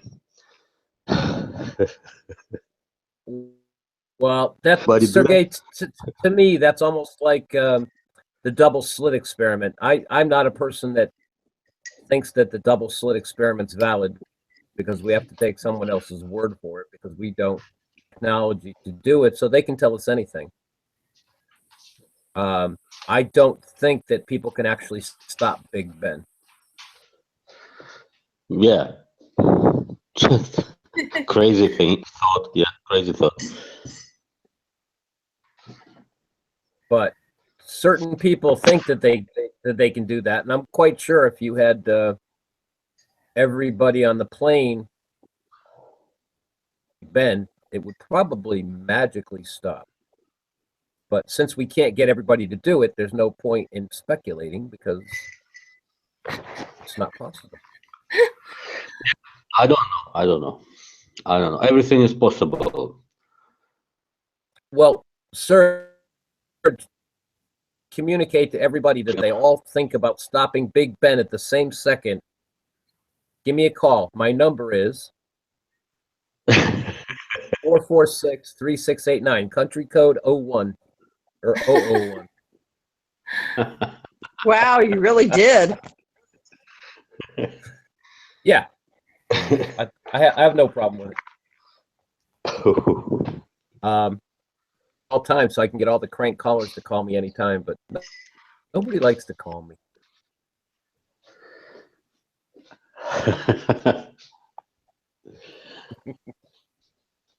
Well, just remember the fellow Mark. I'm sorry, but when you type your name in a Google, is there any result? Say again. Excuse me, one thing, Sergey, thank you for joining. Everybody, thank you for joining. I have to go because I'm gonna do the soundtrack together with Antonio in a couple of hours. So I'm gonna set up everything. I'll be back later. So you guys keep on streaming. Everybody can stay here. It's all right. But I'm gonna do something. So Have some fun here over here. I'll be back later. Thank you very much. Vince, Okay, your Vinny. model was- Thank you. yeah. Well, I was watching his model going. That was great. For So- starting. And do you have any results in the Google? I'm sorry. Yeah, try to type your name in Google and see if there's any result. Do you know, sir? No, If you type your name into Google, what happens when you type your name into Google? My name or anyone's name? Your. Does Sergey know what my last name is? I don't know. What my point is that there must be some results. So somebody. I Oh, mean, yeah, you're not I'm sure. alone. Somebody No. likes to call Sergey, my last name is Russo. you. USS Russo. Okay. Yeah, The Rus. Yes. Russo. Yeah, exactly. Was that funny? Isn't it? I think so. Yeah, it is funny, and it isn't. I mean, in USA, you can find St. Petersburg. You can find, and things like that. If Yeah, I but Sergey, use- I'm talking in light of this conversation that you're actually in Russia. Felix has Russian heritage in her family, means Russia. Here- Or red, Interesting point. but it's Russia. Yeah. So everything comes from there. so we're Things telling. well, we are connected. Yep. But I'm Italian and Lithuanian or German or something. Don't know. So, well, my mother kept telling me I was Bohemian, and I don't know if she was just being mean or if she really meant it. It was Grandparents telling you to behave Yeah, my like great Bohemian culture. was actually, yeah, she was rebellious, so she was Bohemian. My great grandparents on her side their last name was Neibauer. Uh-huh. So that's like German, Lithuanian, Bohemian, something out that way. My favorite YouTuber just put up. Oh, they're so funny. Is I've got everything tied together. So sometimes I get YouTube comments that flash up on my screen when someone another video.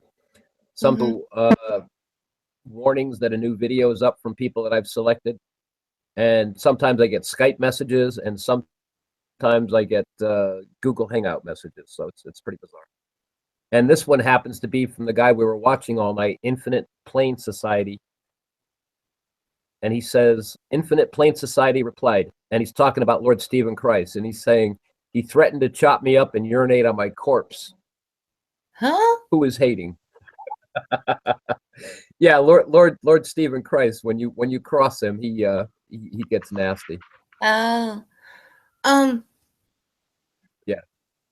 Yeah, when you're a girl, okay, a female, and you trace your last name and Russian for your mother before Yeah. she gets married, she has her name ends with like A. You see. Yeah, that's correct. That's correct. Russian female names are quite often different of male Right. name because I think with one letter in the end. So yeah. Well, My surname is Maltsev, then the female with same name with same surname would be Maltseva. yes. Only before she's married. So that lets everybody know that she's available. End of her name. No. Nope. Uh, Doesn't work that way. just pointing out that she's a female. I mean, this is a female surname.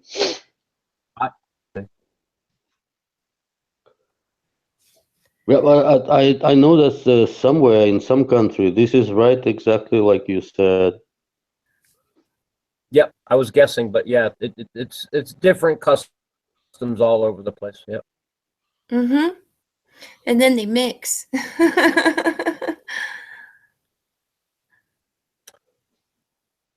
Just like it's not the rules that'll kill you; it's the exceptions. Yeah. Like when I was small, like all the my grandparents and my father at home, you know, they spoke a Russian dialect, but my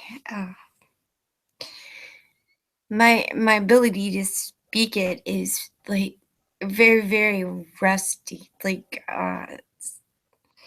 and sometimes I have a hard time, you know, and I notice this with people who are bilingual, you know, sometimes I have a hard time like wording things because I'll like start reverting, but I'll use English words and I'll use like a Russian type of grammar. And people sometimes don't understand me. Like, oh, somebody had mentioned that to me, and so like I thought about it, and so that is strange. But my abilities are like maybe, you know, at a 3-year-old level. Do you know what I'm saying? Because you know,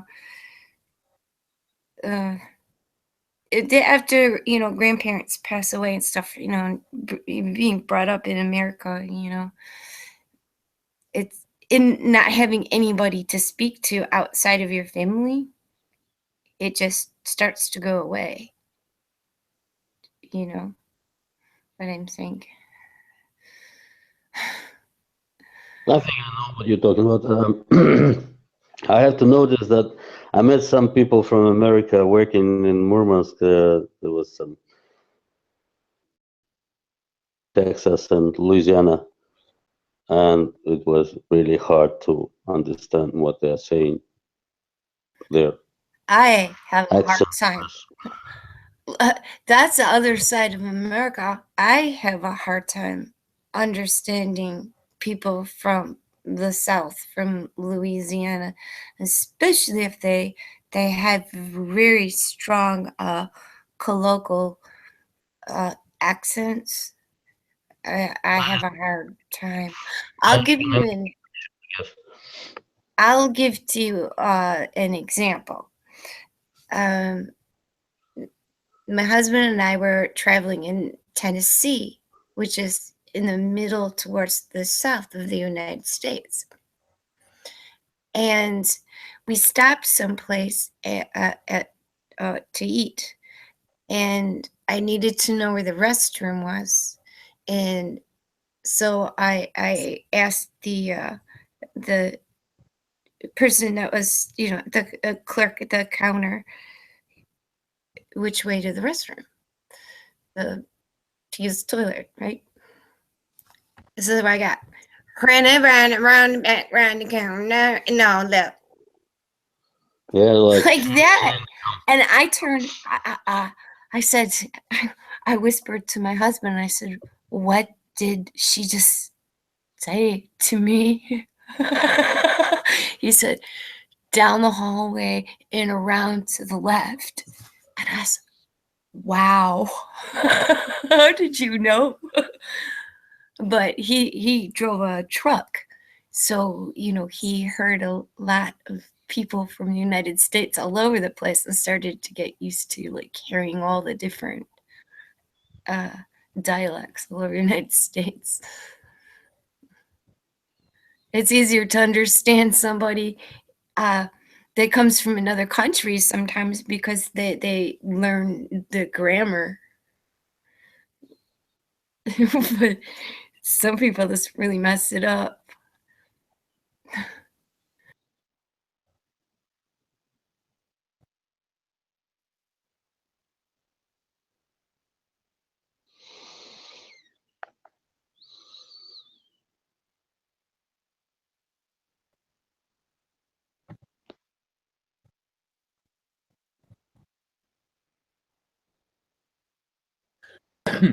Are you still with us, Felix and Sergey? Yeah. Can't you hear? I'm thinking. I can hear you thinking. But what's going on? Let me see if Felix is still here. Hold on. She's here. She just stopped talking. She does that, Sergey. Don't worry about her. She'll be all right. I She just went. did. I said went what I mute. had to Okay. say. Well, Felix, stand forewarned that I'm occasionally looking at the watch page where they're playing a quiz, and sometimes I come back in here, and so I just listen for your We're playing a audible quiz cues. in the watch page. They're totally ignoring us. And we have Sergey from Russia on, and they don't want to know about Russia from a real Russian. And I just can't figure that out.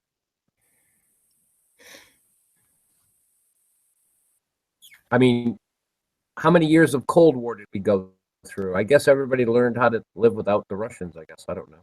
Well, I think that Because you guys were going to whack us over the head with big sticks, Bill, you could which we found out was a big lie.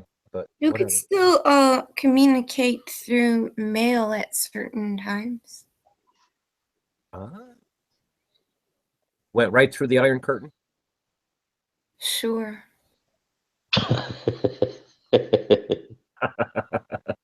Sergey, when I was growing up, I'm 59 years old. When I was growing up, that's all we ever heard about was the damn Iron Curtain and the bamboo curtain. China off from us.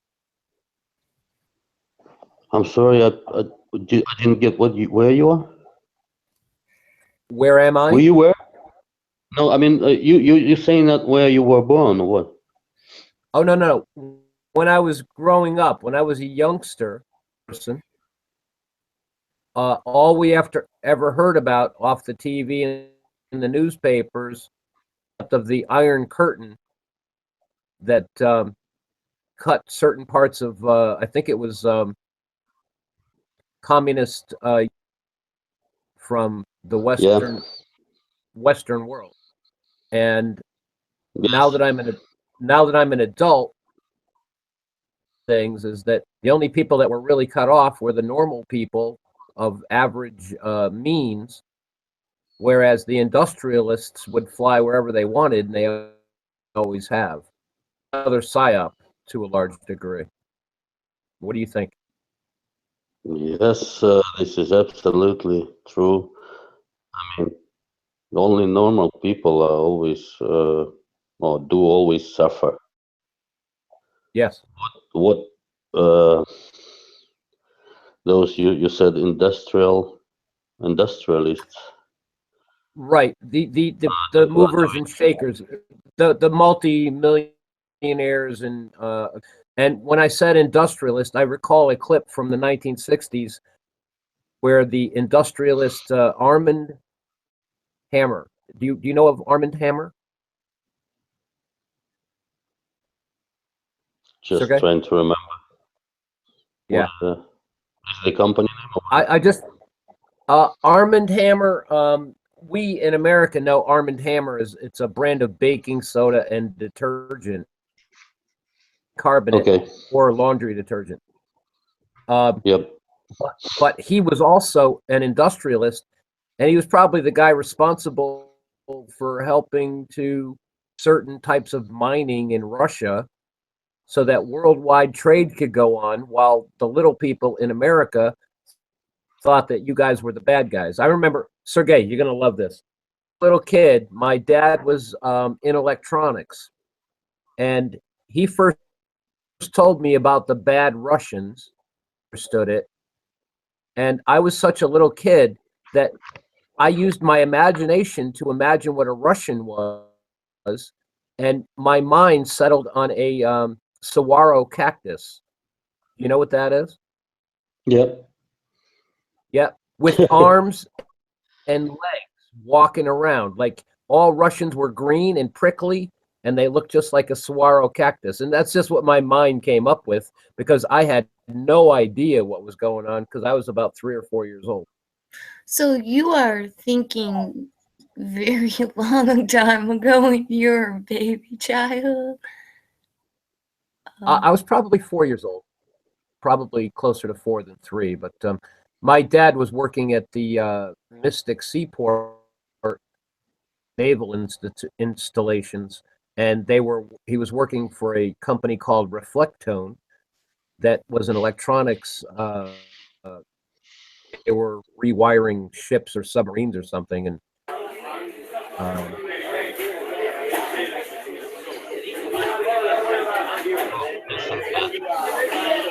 the bar. Hey, The bar. what's going on? Are we at Dell's or something? No, we're at Vinny's Flat Earth Bar and Grill. Oh, Crowd sounded like they just shuffled in. yeah. I was just missed the point you were talking about this. You mentioned about You're breaking up a little. Unfortunately, I think that may be taking a toll on Sergey. Like they just shuffled in. Yeah. Now I got feedback. Delayed feedback.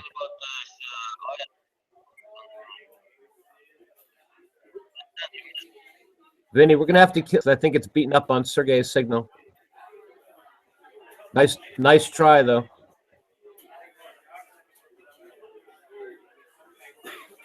I'm gonna mute it for a second.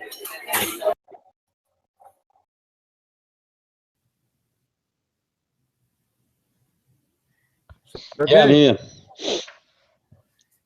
Vinny was just experimenting. We were on another fellow's hangout the other night, and he's got elaborate mixing equipment. And he took the background sounds from a bar that was recorded for like 8 hours or something, internet, and played it very softly in the background. And we had a lot of people in the hangout, and everyone was talking, and they all had good connections. Sounded as if we were in a bar, but we were just on the internet, and it was the coolest thing because it wasn't excessive. I liked it was that. cool. That was fun. Yeah, it was great. But I think whatever's going on tonight, Sergey, is that when background sound in, it may have been a little too loud, and it seemed to cut your signal for some reason.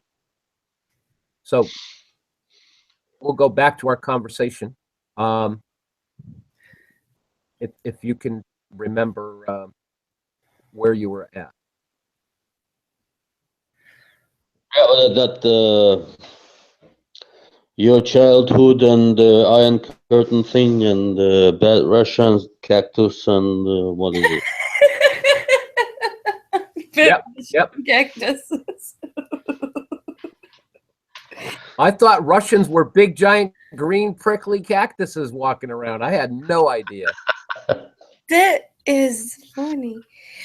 But that big flat map, and one side is Alaska, the other side is the other tip, like Siberia. You know what I mean? The wraparound map type thing. It makes division, and I think it messes with people, so you don't know what's way over there. You know, there's on YouTube. There's a crazy Russian from St. Petersburg who gave his ideas or his thoughts about what was in history and how the world is constructed. Yeah, the giant trees guy. No, the other one. Yeah, there are a lot of crazy Russian people there. Okay. Yeah. Okay.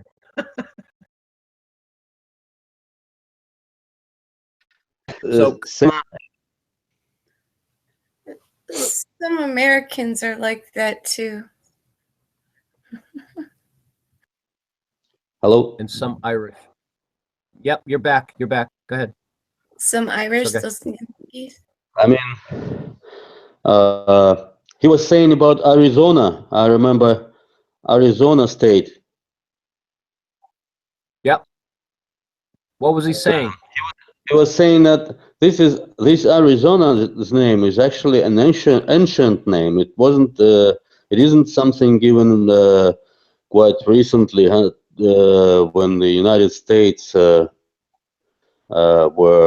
established. Yeah.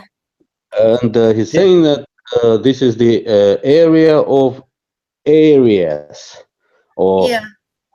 zone of areas, and he was saying that this is the zone or area where they all have started their long trip, which lasted for 40 years, and this Alaska to Russia is exactly where he has shifted the waters to right and to left, which allowed them to go through. And Sounds like the Bible story. Yes, exactly. Yeah. he was saying about this, yes. And but he said it wasn't a magic, it was just a frozen water. And they was walking through from America to that eastern part of Russia. And then he said that, remember, the God said, all the land to the west is yours, or it's your land, or it's good land for you. I don't remember the exact words, sorry, in English. And where it can be, rather than from there, it should be there, because all the lands to the west are exactly from that point. And he said that from there they went farther and spread around the world. This is what his story. Interesting one. Yeah. A migration of Now, a people. sir. Yeah. I'm sorry, Felix. Go ahead. It's a migration of a people. Many peoples. Yeah, have but the basically, actual Sergey, meaning of the state of Arizona is Spanish, meaning arid zone, arid hot zone, Arizona. But it was called that by the Spanish. But before that, I'm sure the land had many other names. and You know that Sergey, guy who, sorry, yeah, go ahead. let me end my story, because the story that we get here in the West, or in the United States, is that people migrated from Russia across the Alaskan Straits, the coast of Canada, and populated this country long ago. The natives. Yep. Now, what Sergey seems to be telling me is that they started out, like, say, in a place like Arizona and moved up the coast over to Alaska and then into Russia, if I'm not mistaken. West. Uh-huh. So what I'm seeing here is competing stories of bullshit. Well, you never know. Well, we in the West get told one version, and they in the East, or wherever you call Russia, they get told a 180-degree version, and as we're quite familiar with the 180-degree scenarios now, because anything that our government tells us, we can just agrees, and it's probably close to true. Here, I'll be happy when this stops. When the label, let's say that American legal system would give to me, like for race of white is Caucasian, If they stop calling me that, I will be happy. Or when they stop teaching that there is evolution and everybody came from Africa. Okay. Felix, what part do you hate more, the cock part or the Asian part? I don't think we come from the Caucasus. Why would you give somebody that label? Sergey's laughing because Sergey's laughing because we're guys. So, but story was for us for the longest time is that the white races came from the Caucasus Mountains, but it's ridiculous. That's the out of Africa theme, you know.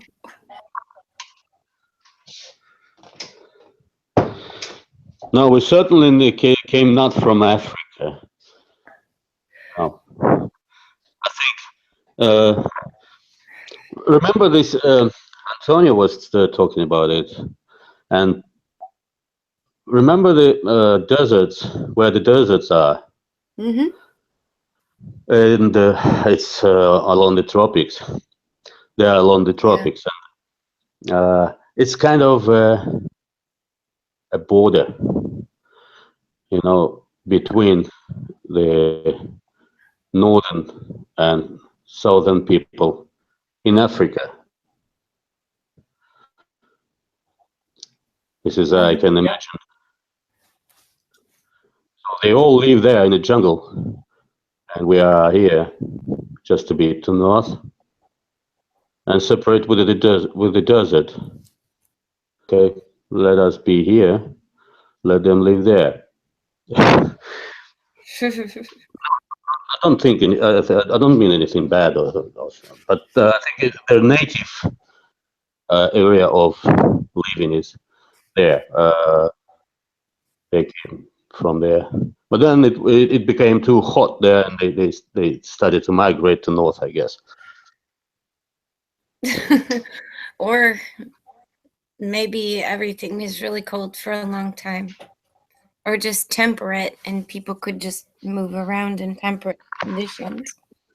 There's evidence but basically being temperate in certain places because people find the pressed fossils of leaves and things in the rocks.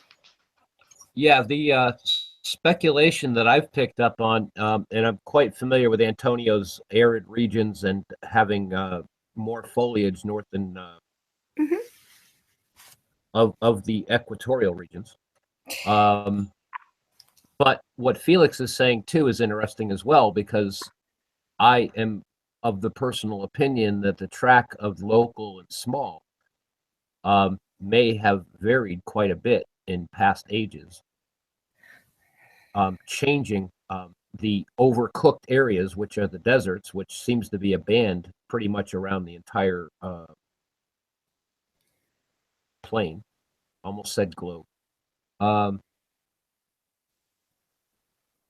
So yeah, that's quite interesting, and I think that the arid region was a total barrier. Quite possibly. Yeah, well, that's what. Go ahead. Right, Sorry. but that would leave enough time for somebody who's, you know, say in Africa, to adapt. You know what I'm saying? To adapt to the sun, you know, by their bodies producing melanin, not the opposite way. You know what I mean? That's Yeah, but a lot of American Yeah. Afro-Americans think that the white people are devils.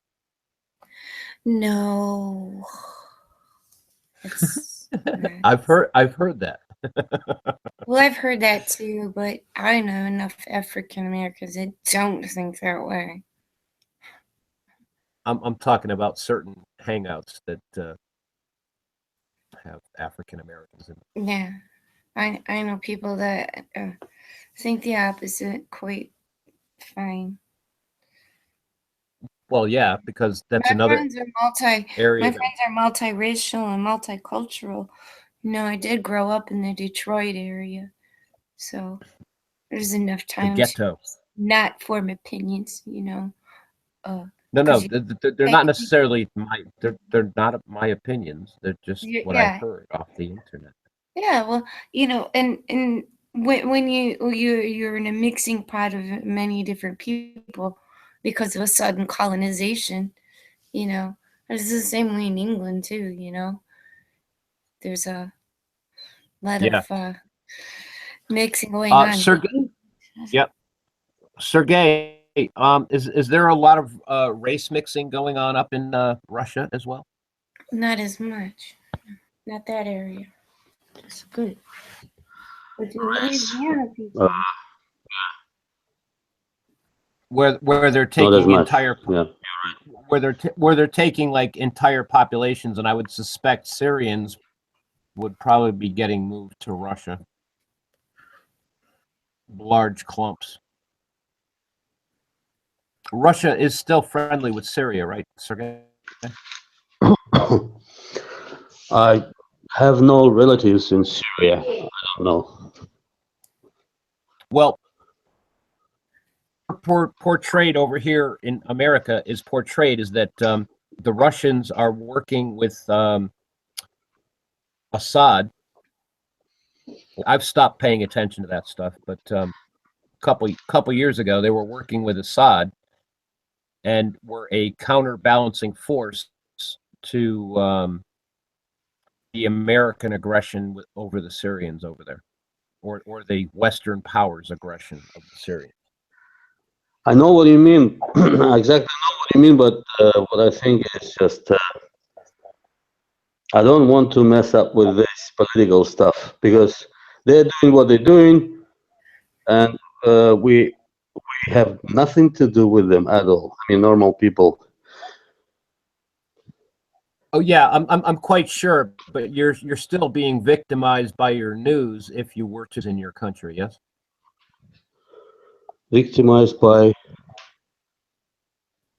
Or it's the propaganda. yes, yeah. But I myself personally, I just don't watch TV. I'm not interested in news since some years ago because I know that there's no true. There's always false and bad things, and no, I don't. I sometimes read the news and in the internet, but not all of them is truly as well. So Yes, right. I just don't care. I don't care what they're doing there between the politicians and management of countries and so on.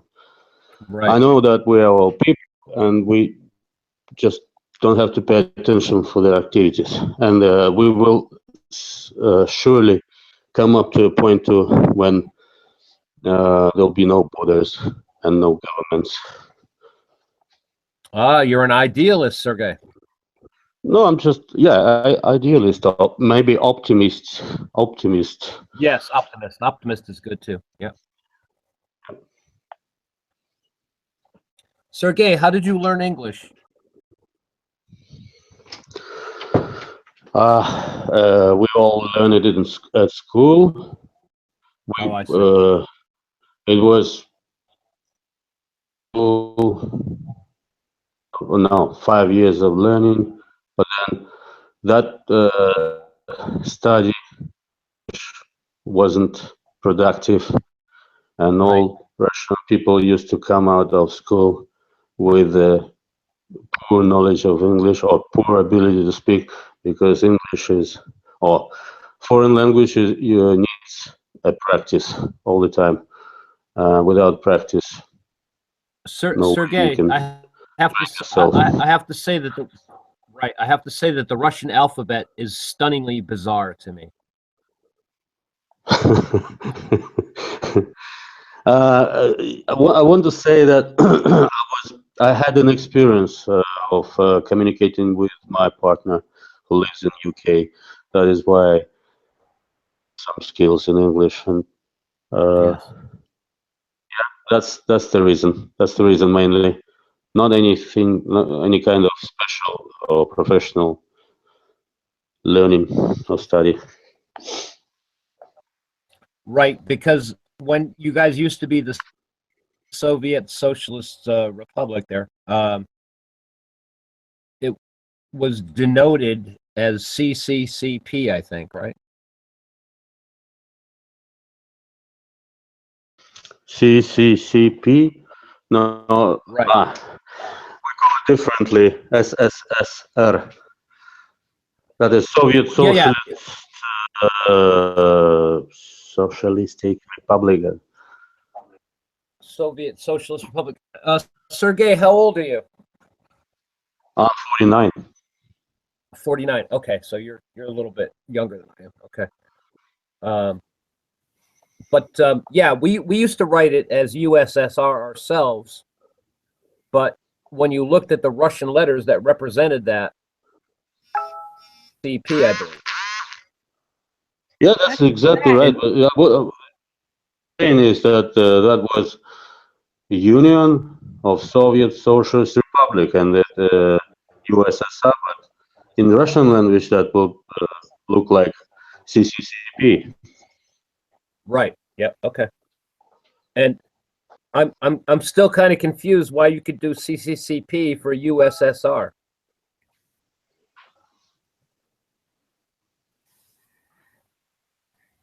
Don't get this point. How CCCP, the USSR. how the first U and the first S were all represented by the character C. Okay, Union in Russian is Soyuz. That means the first letter is S, and S in Russian is like C in English. Okay. Yeah. Then Soviet S, like C in English. Then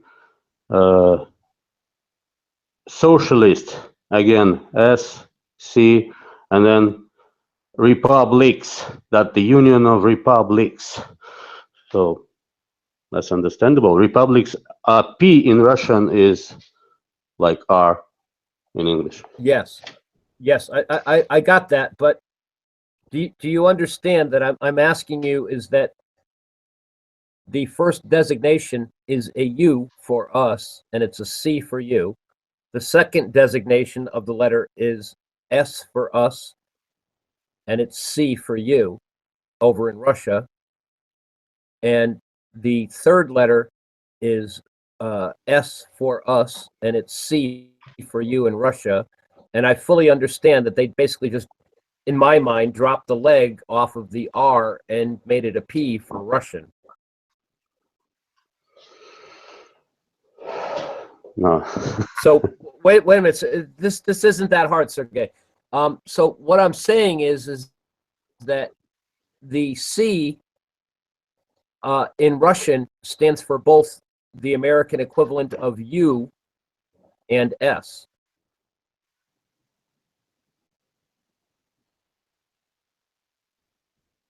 We'd probably have to do it on paper, but all right. That was an interesting experience.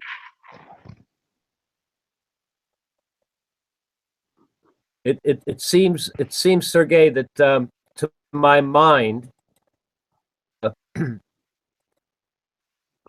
CCCP or CCC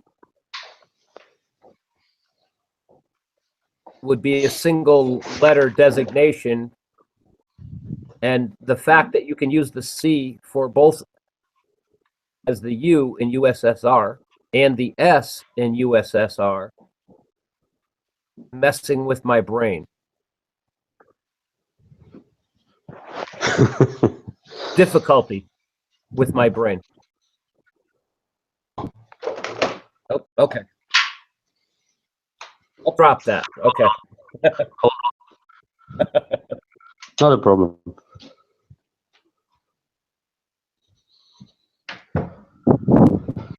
Just things I have to work out. So you guys aren't cactuses anyway.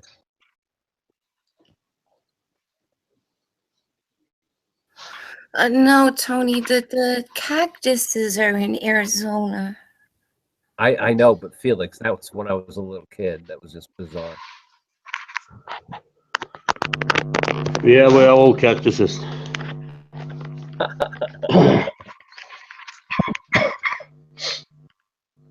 Yeah, but more basically friendly cactuses. Yes, I was going to say, once we get past the outer flesh, I hear cactuses are lovely to eat for the most part. Yeah.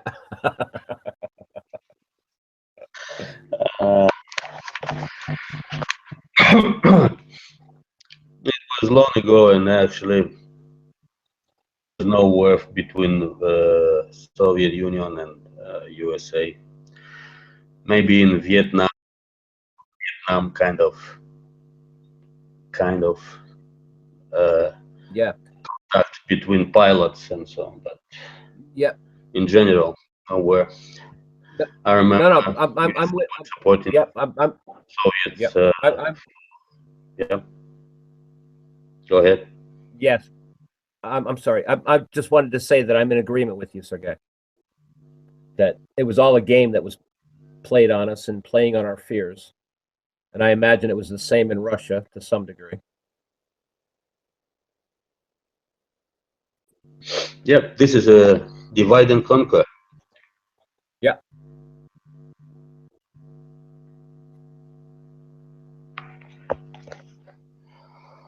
How do I say yes? Say again, please. How do I say affirmative or yes in Russian? Affirmative. Da. Affirmative, da? Da. Okay. And niet, right? Yeah. Niet. Da. And Poor niet. Tony, he's Okay. all yeah. I know.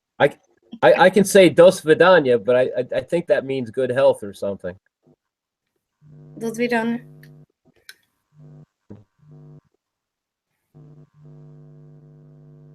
До свидания. Adios. Oh, adios. How do you say hello? You just did. Привет. Oh, Привет. Hello is привет. Or здравствуйте. privyet. Privyet.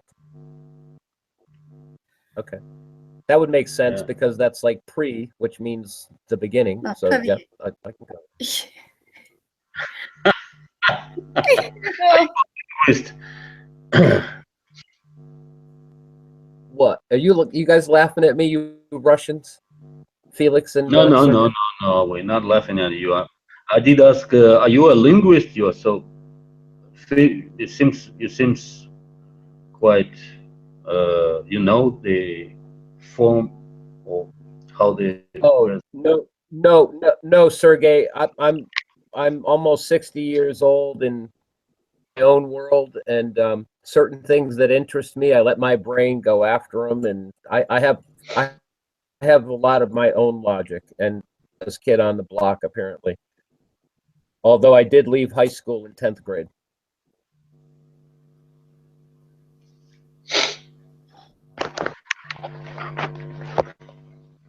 By the way, there are a lot of words which are in English and in Russian quite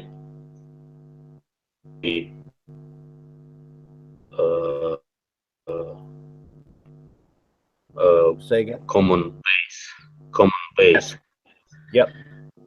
words. Such as? Yeah, let's say a good example is Murmansk. Murmansk, you know, the name of the Murmansk. In my opinion, Murmansk is the word combined with of two, or constructed from two words, Mur and Ma. Man, that is a human or man. So I have to open the door. Hold on a second, please.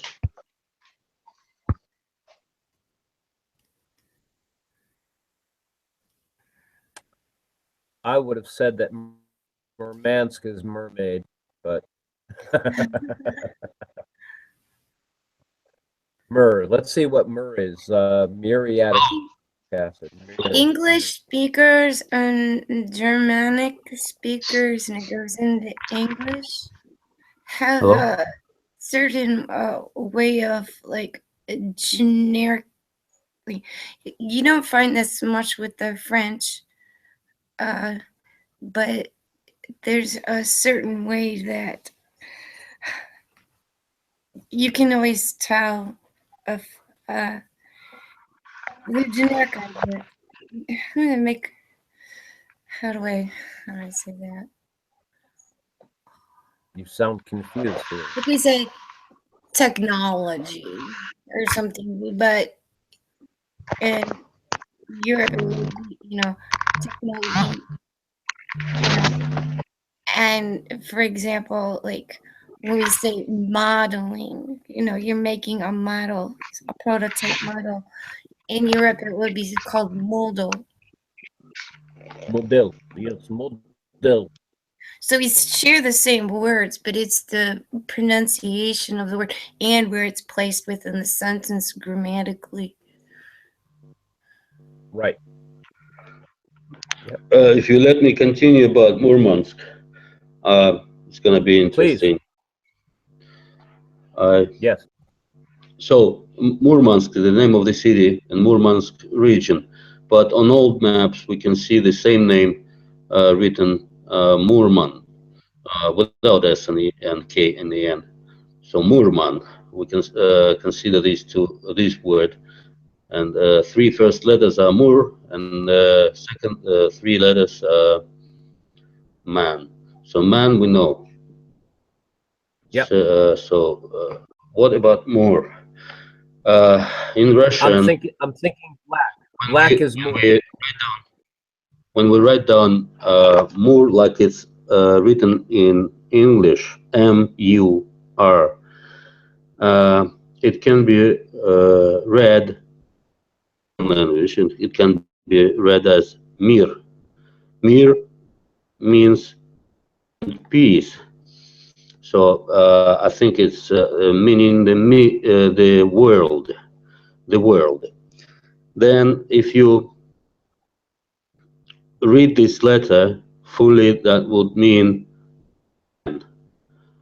and we have also to north from Murmansk region and on ancient maps, or not an ancient maps of Middle Ages, 15th century or something, the sea called Murman Sea. So my thinking is just maybe I'm crazy, but my thinking is that the sea called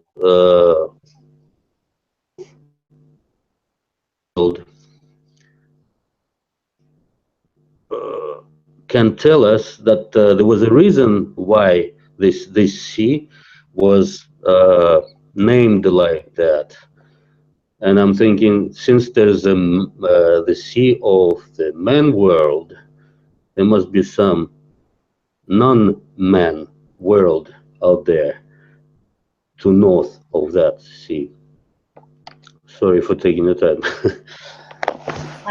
No, Sergey, I want to pursue that, because while you were away, I told Felix here that if I was pressed to decode what Murmansk meant, the first thing that came to my mind is weed. Yeah. Yeah, I know that. So I think what you just told me is that you're thinking. Did you actually intend to impart on me that you were thinking mermen, like men from the sea, fishmen? No, those that are not. I would say that there's the word mir in Russian, and if we change the letters in this word mir, which means world, okay, and read it from like from the end to the beginning, like Yep. Rim. We will get Rim. Rim means Rome. Oh, okay. Yep. The Rome, and in the ancient times, we can assume meant the world. Rome and the Mir and the world is the same thing. As they say, there's a theory that in the ancient times there was only one country. There were no countries. There was only the world where people lived. There were no dividing by countries. So Rome means Rim means Mir means world, and this all where we live is a world of man, of human. So I'm thinking that there must be some way, somewhere, some gates or some portal or something where we can get to the world of non-humans. This is what I'm thinking. Yeah. Uh-oh. I see what you're saying. And yeah, all the Slavonic root for man, and this goes all the way to India and all over to up away out Ram, meaning man or person, mankind or whatnot.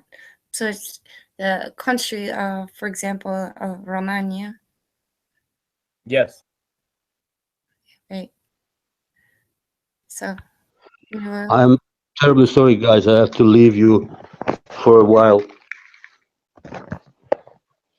Okay, Sergey, it was really great talking to you, and I'm probably going to be going to bed or recharge my body batteries here. dear good. What time is it there?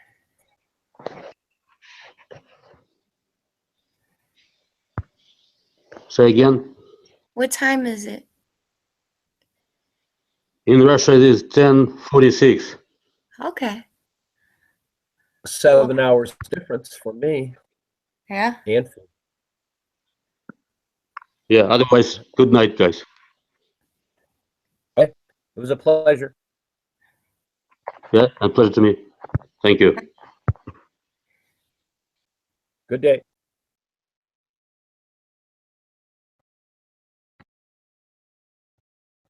Pop. What are they doing in chat?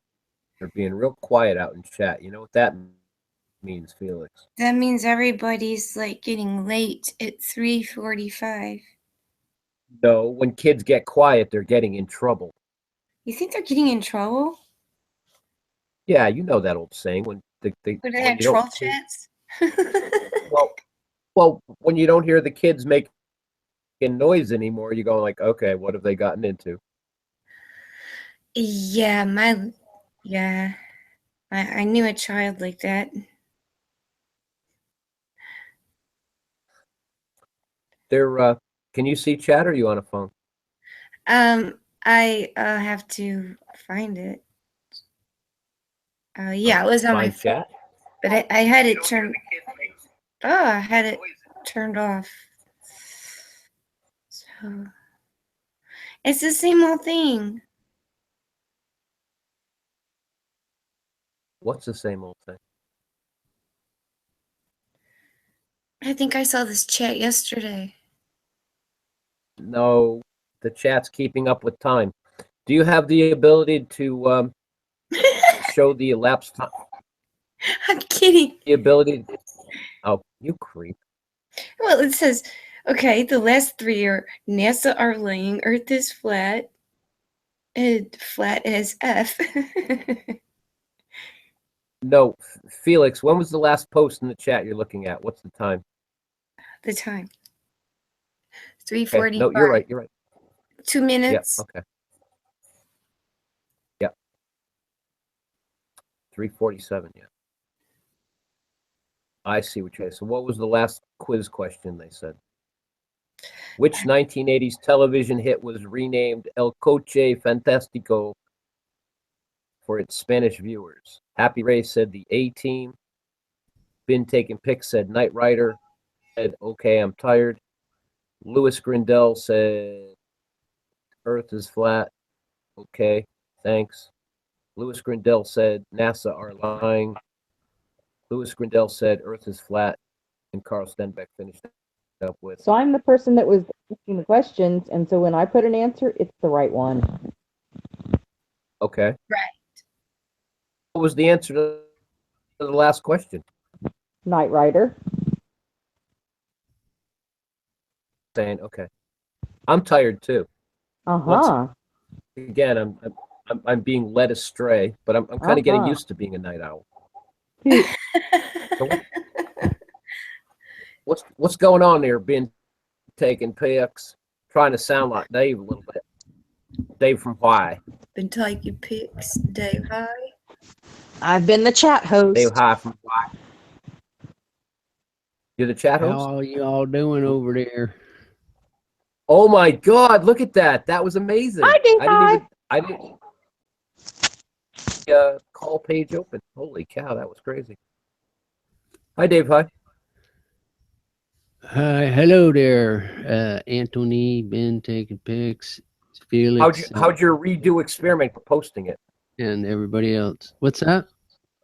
Your redo of your sun experiment. I saw that you posted it or something today. That's right. I redid. Posted. Made a.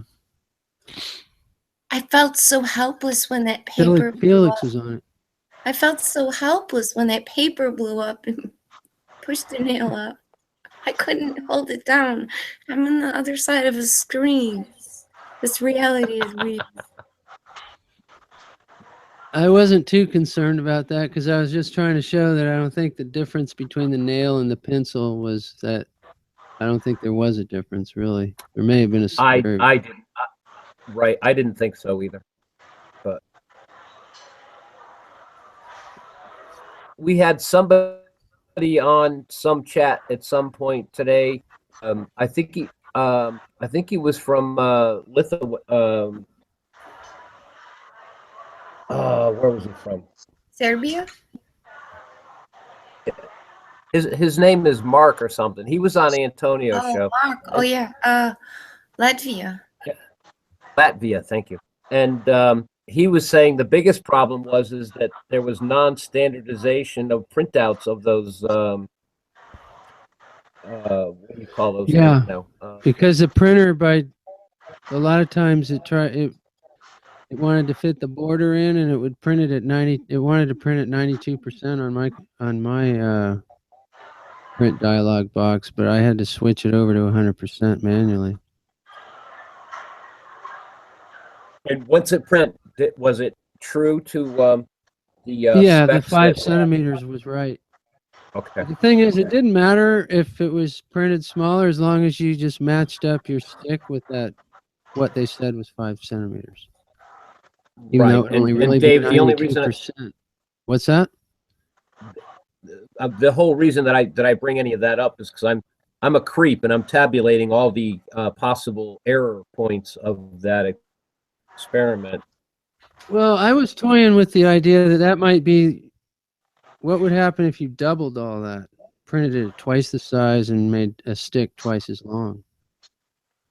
Well, that should Would it still be more functional. accurate. I think it might be more accurate, maybe. It might be easier to see, yeah.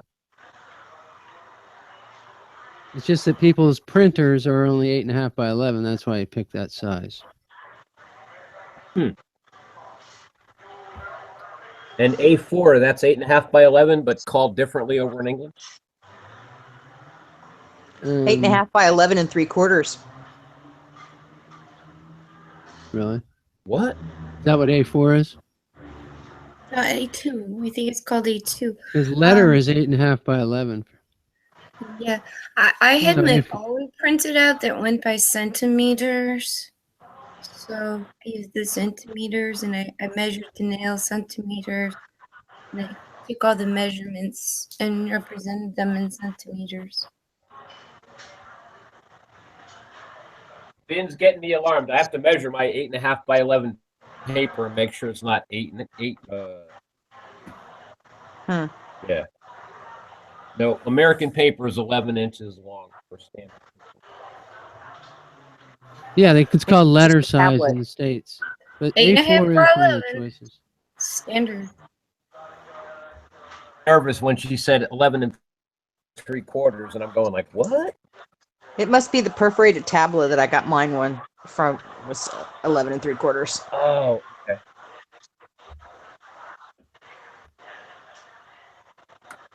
Cool.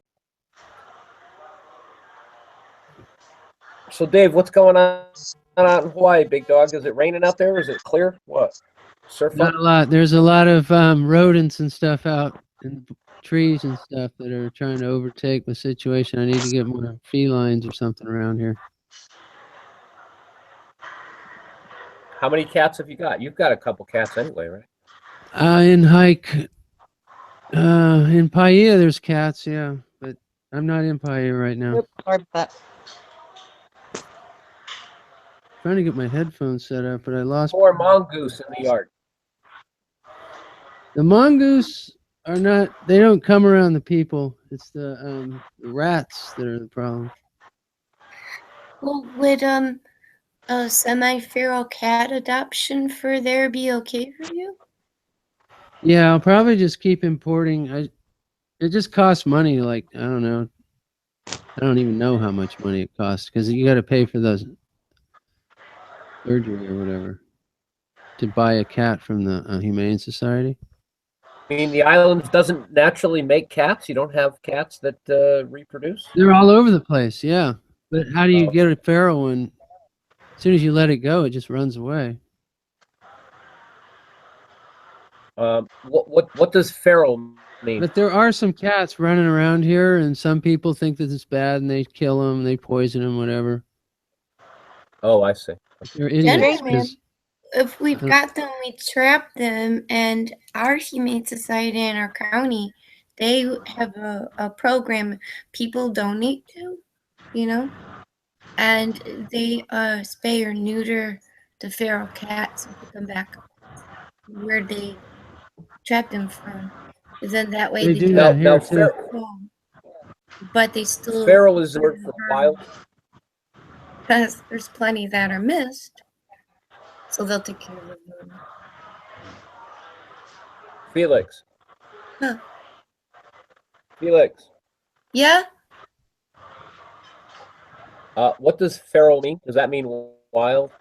Yeah, house cats that, you know, just go wild because they will revert to being wild very easy. So they'll, you know, just, you know, live around, you know, and not really have a home. Right. Homeless cats. I get it. Hillbilly. What? Said he can send a dozen left cats to Dave because he can spare a few plus a raccoon. But the raccoons might not be. But raccoons. the import fees will kill them. Hmm. No, I said some people kill them, some people bring them to the Humane Society and after they trap them. I know, but earlier. And then what they'll do is they'll Dave, maneuver them or whatever and release them back, and that actually brings the population down because they can't reproduce. Because they eat bird eggs and stuff, native bird eggs or whatever. So do the mongoose. Right, but if you have maybe 1 or 2 cats, you know, like in your facility or something, you know, they'll take care of any vermin that's inside or right around. Apparently, some of the rats are even kind of a big job for cats. Yeah. Might have to start trapping them. A rat trapper. Maybe I can get some rat milk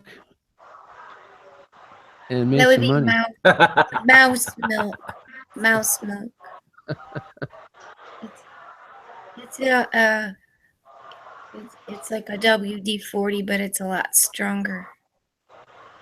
Yeah, the good stuff. WD-40 is not that. It's so weak, you know. Penetrating oil. But I was talking about ferrocells and how to put ferrocells together with ferrofluid and mouse milk and flat glass, because I know a guy who did this and can like see magnets and their field, the light that is expressed through their magnetic fields by using LEDs around the outside perimeter of the lens, placing the magnet beneath the ferrocell. You can see into the magnet. Did you know that?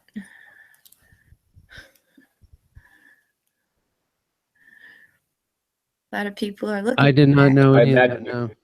I'm gonna go out to my car That's real why I quick sit and there try to and get my laugh at people headphones. when they're talking about magnetism and light. I sit here and laugh. Because you got to go look for yourself. I can put you a link, but I can't play it on the air. Drop him a buck or tell him to jump off the cliff if you don't like what he has. What are you doing out there? You're making noise in the background. What am I doing where? I don't know. I thought I heard noise from you, so that's why I muted you. Maybe it was Dave. I have no idea. That explains it. I'm guessing. I know, right? You get that mental blast of like, how come he muted me? I just unmuted. I thought I was muting it. Oh, I see. It was intentional noise. Oh, really? Oh, so then she goes quiet on me. Everybody's quiet, and I'm left alone. Let's see what's going on in chat. I'm still here. I'm just looking something up for you. For me? Cool.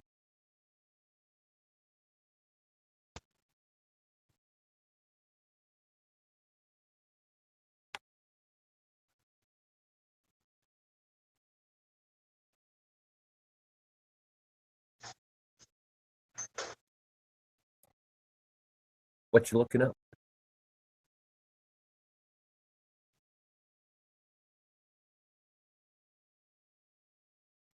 A video I'll share with you. Well, anybody, actually. I'll just throw it in the side chat here. Oh, the one I asked you for last night and you gave me? What? The one I asked you for Oh, last no, night? no, that's somebody totally different. Oh, okay. I'll be right back. I gotta go fetch it. Okay.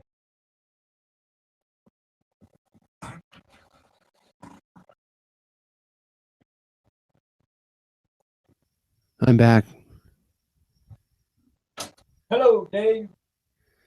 I'm trying to sort out my headphone situation so I can hear you. You can't hear me? I can hear you, but I have to strain to hear you. Oh. I could just turn up my volume, maybe. Yeah, it's turned way down. But then I I was might gonna get say, if you reverb want- or whatever. Feedback. Okay, I was going to say, I if might you get want, I feedback. in the house here too, if you need. Just let me No, know. it's because I had the volume of my computer turned way down. That's all it was.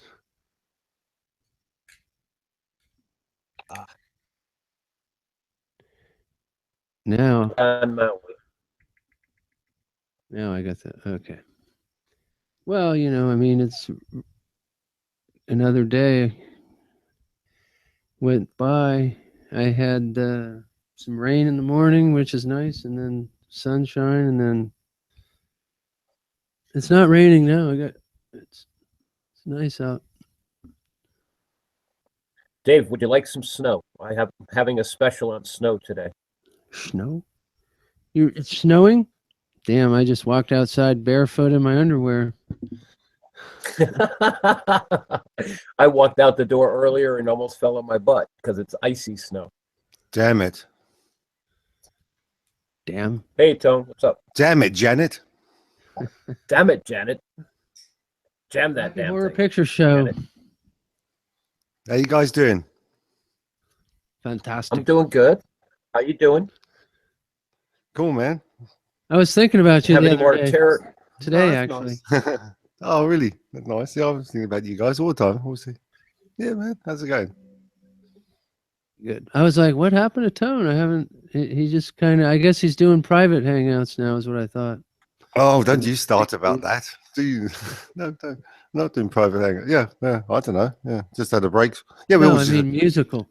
Oh yeah, yeah, yeah, yeah. We've done lots of not for about a couple of weeks. Yeah, we've done lots of sort of singing and stuff. And I suppose I don't know, just stuff, you know. Now that I'm talking to you, weren't you injured or something? Or someone was injured? Yeah, I hurt my back, man, badly. That's why I haven't really been playing. I haven't sort of played properly. Last night I played a tiny little bit. I just picked up the guitar, but I haven't been playing in a while now. I hurt my back, and then I got trapped nerve. It was about 3 weeks, man. I was like struggling to sort of walk, and then got trapped nerve up my neck down, and then it went down my right hand, and I seemed to sprain my right wrist, so I couldn't even play for a long. You know, I was struggling to even play guitar, and I was still like playing, so I just stopped for about sort of really about 2 weeks. Stopped playing guitar, just stopped doing everything like that, just to give my hand a rest. It's getting better now, yeah. Getting better. Yay. That sucks when you get injured. Yeah, especially when you want to play, you know. It's okay if you don't want to play, but if you feel like sort of playing or something like that. Anything, yeah. Walking. Oh man, it's what you need to do. Driving a car can hurt sometimes when your back is out. Yeah. Yeah, it's getting quite regular as well. It like happens about every like 2 months. It takes me about 2 weeks to recover from twisting my back or doing something silly, rushing into something, picking up something, twisting it wrong, you know. So yeah, Right. no, apart from that, I'm tired of it now. You know, it just gets you down as well. You don't feel like talking or chatting. You can't sleep. You can't lie down. You can't sit down. You know, I'm sure you've all had it. Some people have never had like back problems, but yeah, it's like Kathleen with a migraine. It just gets you down, you know. Oh yeah. Hello, Tone, Kathleen. Tone, one time I built a railroad tie wall for my folks, What's that? Or what? and I was young. Railroad ties, the timbers that make up a railroad bed. Oh yeah, the railway sleepers. They're heavy because they're made of teak normally. Yeah, Sleepers, yeah. they're sleepers. Yeah. And right, I had to carry probably 75 of those things, and I was young, and I got the wall built and everything. But that night it was a different story. Yeah. My back kind of hurt really bad. Severely overflexed all my muscles. Yep. And the next morning, I came downstairs and I thought I was paralyzed for life because all of my nerves like locked up. Yeah, you can do serious damage. Yeah. Oh yeah. Oh, it was just.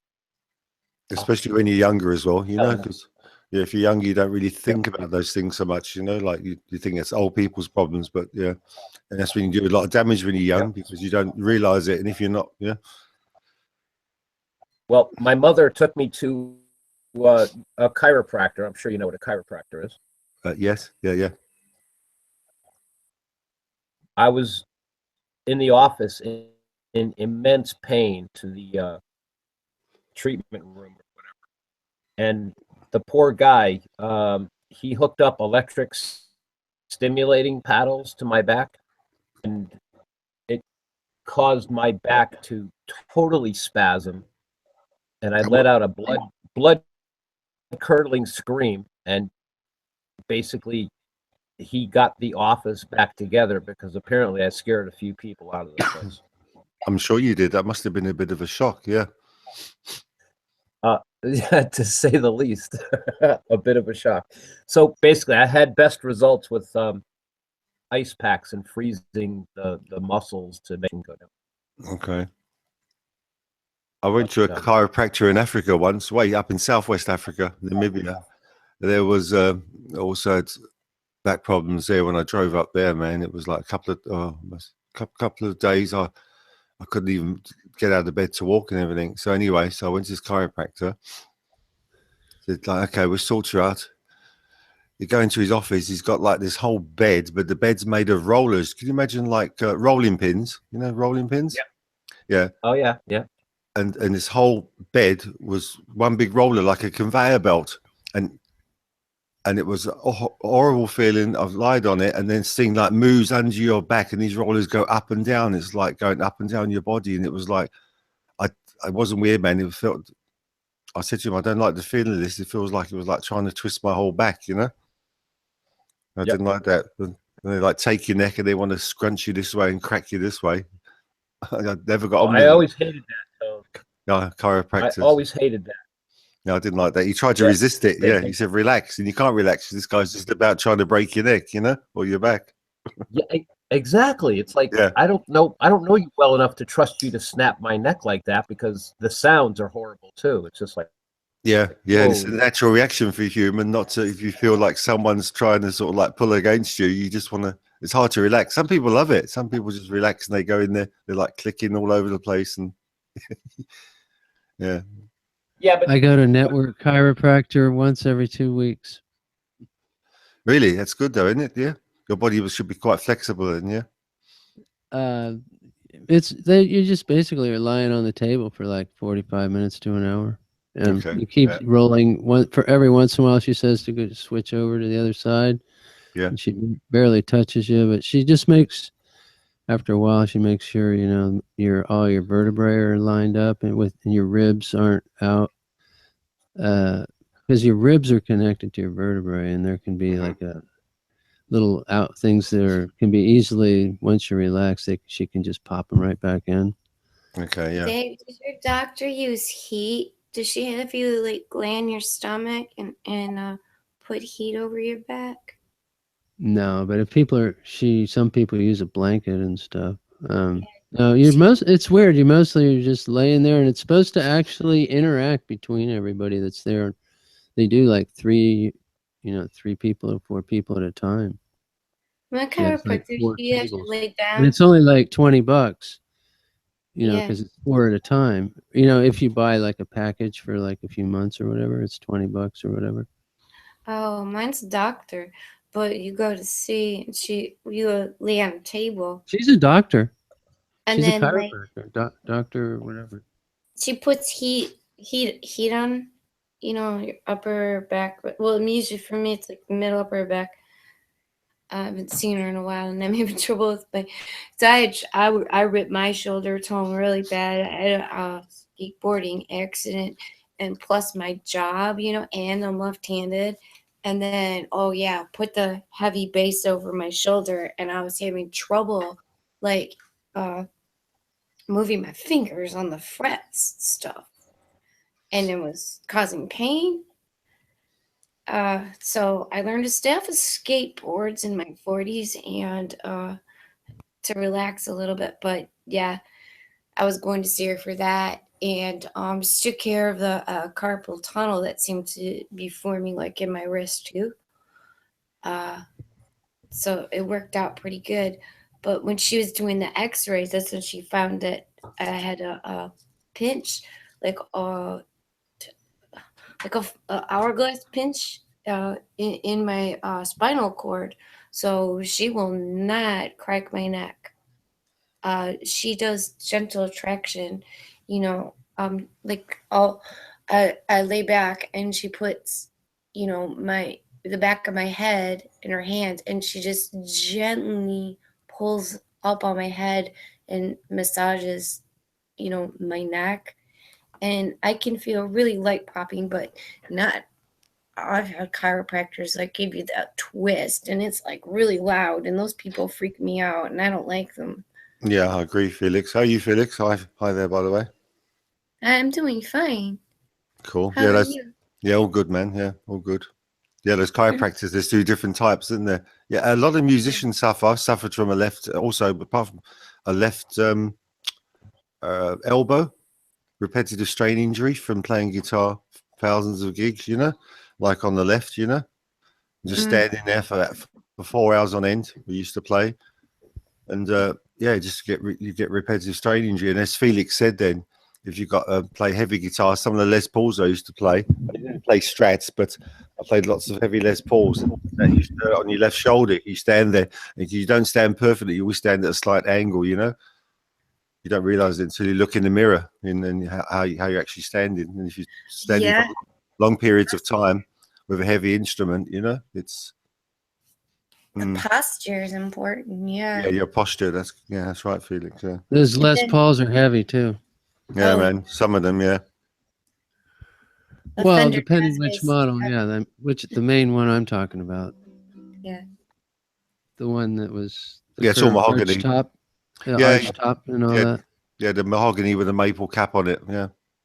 And the humbucker pickups and everything. Yeah. Oh yeah. What I found was really comfortable to be able to rehearse and play still. Save the standing up for a gig or whatnot, you know. But milk crate, little crate, put a pillow on it, and it's just like at the right level from the ground for to put the bass on the legs, because that's kind of like where you're gonna hold it when it's on the strip. Oh yes, I see what you mean. Yeah.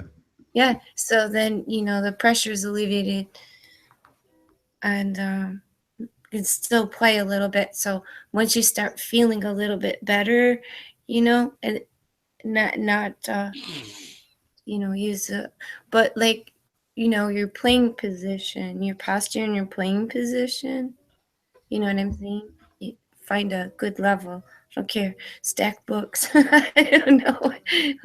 Yeah, man. Those bass guitars, all the Fender jazz basses and everything, they're really, really heavy, man. You know, sometimes, yeah. They're really heavy.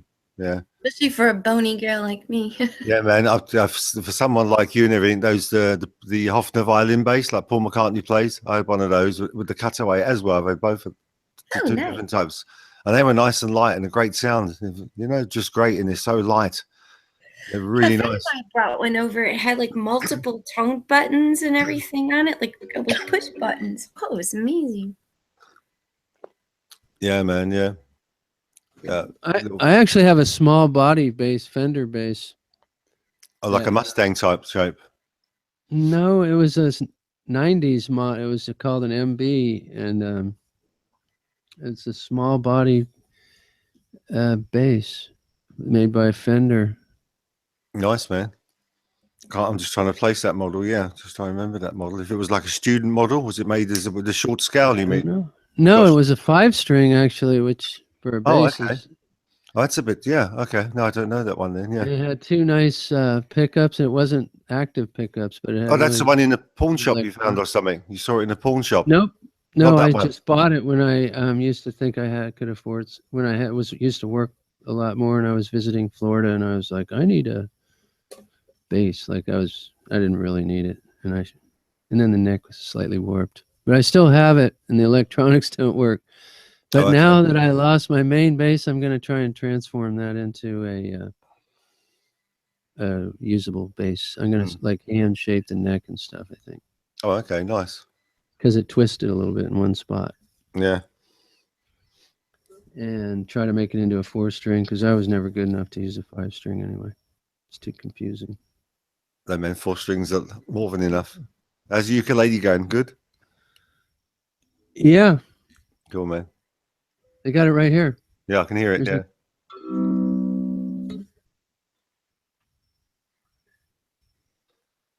Yeah, it's nice. It's nice sounding one, that, with a bigger body and a bit longer neck, isn't it? That one, yeah. Mm-hmm. It has a lower C string, I think, or G. Yeah, it goes G is the first one. G to C, then E to A.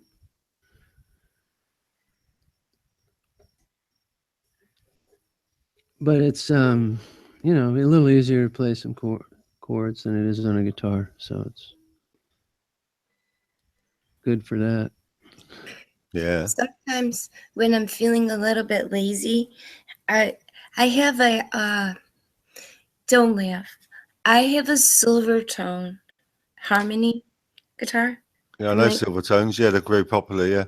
1967, and it's sort of like it's a harmony. It's kind of got the jig finish to it, and I like the neck on it a lot. So when I'm feeling lazy, I'll put my zoom, which is the bass pedal, Hmm. and I'll switch it to a model, and I practice like bass stuff on it. Okay, that's nice. Is that got the lipstick pickups they call it? I didn't. Ah, no, they're the gold one. I'll go get it. Yeah, because they were famous for what they call lipstick pickups. So it was basically lipstick tubes, and then the pickups and the magnet was wound inside and slipped inside, and they called it like the lipstick tube pickups. And if you look at the old Silvertones and Dan Electro pickups, they got that nickname. Then there were single coils, but they were like pushed inside the old silver lipstick tubes like that. Yes, most guitars you see the pickups like the Stratocasters. You know, they've got the 6 poles and they're white. You know, they were like silver and round, and they called them lipstick pickups. Did they have little poles below each string, or was it just all inside the tube? I've never seen one opened up. Here it is. I'm not too sure. No, I mean, got so you these couldn't poles. see them. No, you couldn't see them. Yeah. Oh yeah, no, that's not lipstick tubes. That's nice. Put it a bit closer there, Felix. Look at these You pickups. gotta talk. Very rare. Very Yeah, rare. yeah, that's almost like a Gretsch pickup. Yeah, that's Yeah. cool, man. Show them again and talk at the same time. I didn't get to see. Yeah, They go a look bit- like diamond yeah. shape. Hold it up It's a got little nice- bit, Felix, if you can. It's got a nice tone to it. It's got a nice acoustic tone, even. Yeah. Yeah. For an older guitar, I mean, it was $99 when it's new. But Wow, that's a beauty. one of my knobs fell off. But, I've got it. Just gotta put it on. And it's got the 3-way.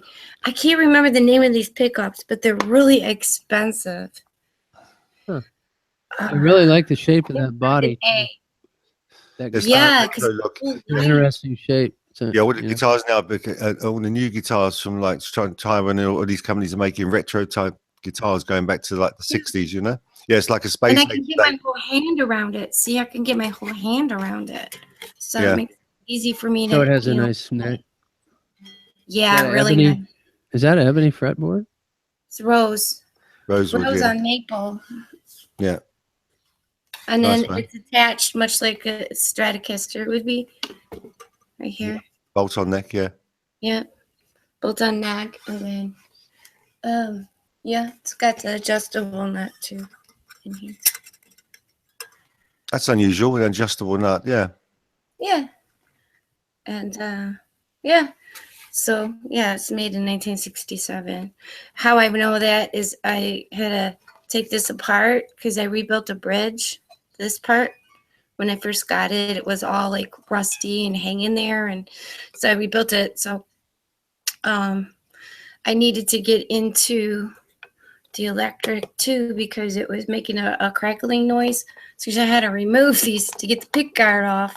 And all so now I got this thing crackling because I didn't get it on too well.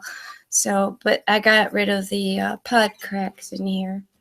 Okay, was there like a date stamp in there? You normally have a stamp somewhere, maybe some That's on the date stamp because I didn't know like what factory it originated in because they come from a lot. They came from like 2 or 3 different companies back then. So, and these were the higher quality ones. And you could buy them at Sears for like $99.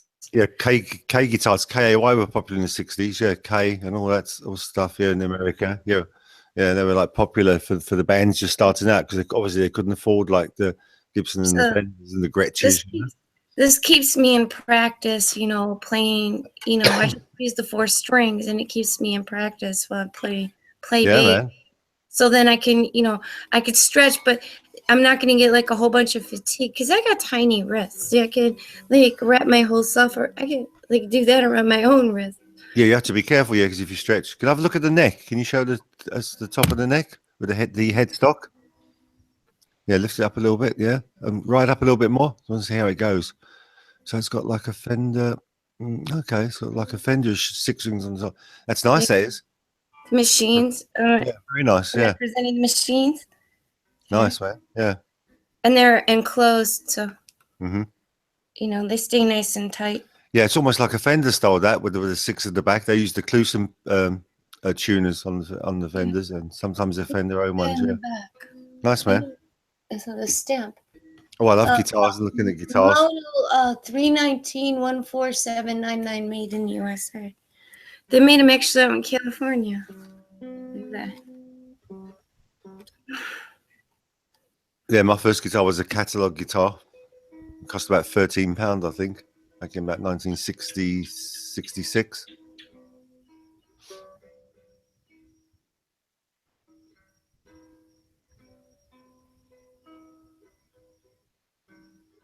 Yeah, Sears were huge, weren't they? Used to have lots of musical instruments on those like Sears catalogues and that for beginners. I think you could even buy coke and heroin from Sears at the beginning. Really? I've seen the catalog page, supposedly.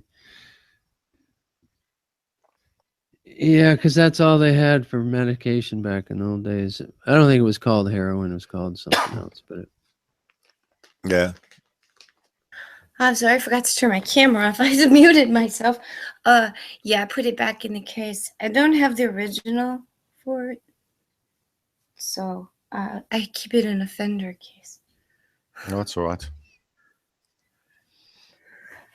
It's a nice, sturdy one.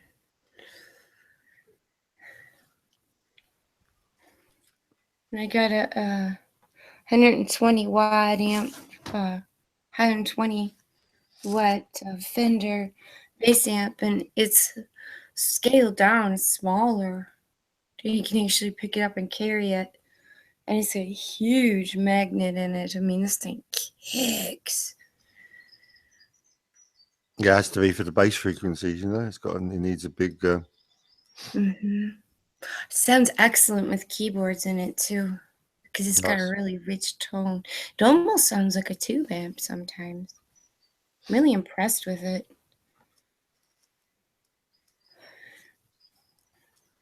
Yeah, one of my bass players used to use an old Fender Bassman for many years.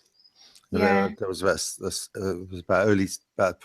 about 73 model, I think. Yeah, 72, 73 model. Yeah, and used it. It was nice. Yeah. This one's solid state, so you know, but my Dave, he had the Fender Twin, and it had the tubes in it, and it was really heavy. Really heavy. Yeah. He sold it. I was like, whoa, why'd you sell it? It's collector's items. And he's like, yeah, but look what I got. So he had gotten something else that, you know, he felt was more valuable. Yeah, Fender Twins, man. It's like a love-hate relationship. There's 100 watt RMS with two 12-inch speakers, all valve, heavy but very clean sound. And some people didn't like that because you had to turn it up to almost 10 before you even got a slight amount of like just a bit of natural distortion. And some people couldn't handle that. People like Stevie Ray Vaughan and everything, they modified theirs and they got awesome sound. Stevie Ray Vaughan and that, you know. But some people just can't play on that because it was like they're very bright, very clean. And the country guys love them, you know, with the Telecasters, and they use them for lap steel guitars. And like, it's got such a clear, beautiful, chimey sound.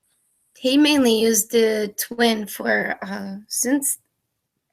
Oh yeah, they'd be fine for that. Yeah, for keyboards, yeah, man. Keyboard players love the Twins as well. And when I started out, I had an amp. I couldn't even move them, you know, when I needed help. It was the 215 Sun. And I had the Sun head. Oh, the Sun and SUNN, yeah, Sun M's. Yeah, I had that when I first started. So that was heavy. I could move the head okay, but I'd always need a couple of people to help me roll that thing. Orange was heavy in the day. I had a double stack orange, like a Marshall stack, but the cabs was slightly bigger than a bit thicker than the Marshall cabs. That was like ridiculous. Yeah. Ridiculously heavy, man. I should like try and carry a cab by myself. I could, but it was like, it wasn't good. You know, like Dave said, when you're young, you do these things, you know. I used to carry those things around. It was just like, shouldn't have done, man. You know, not by yourself, just one massive 4x12 cab, you know. It was really thick. It was much thicker than the Marshall cab at the time. I would bring this this Fender bass amp, this smaller bass amp, and then I had a larger crate keyboard amp, and it had like 5 inputs, And that thing weighed like, I don't know, 74 pounds. That was heavy. So Yeah, that's heavy. if Yeah. I could get it out of the trunk, I had a collapsible dolly, you know. Hmm. I get it out the back and then drop it in a collapsible dolly. But usually somebody would come and help me anyway. I'm sure they see a damsel in distress. Yeah. Yes. Oh, you don't have to do that. I'll do that for you. I'm like, well, okay. I got 3 more bags. Cords in one, the pedals in the other. And then the case for my 2 cents. Woo! That was a big setup. In 2010, 2011, 2012, 2013, we were like gigging so much. If it's okay, I wouldn't even be here right now. Really? Yeah.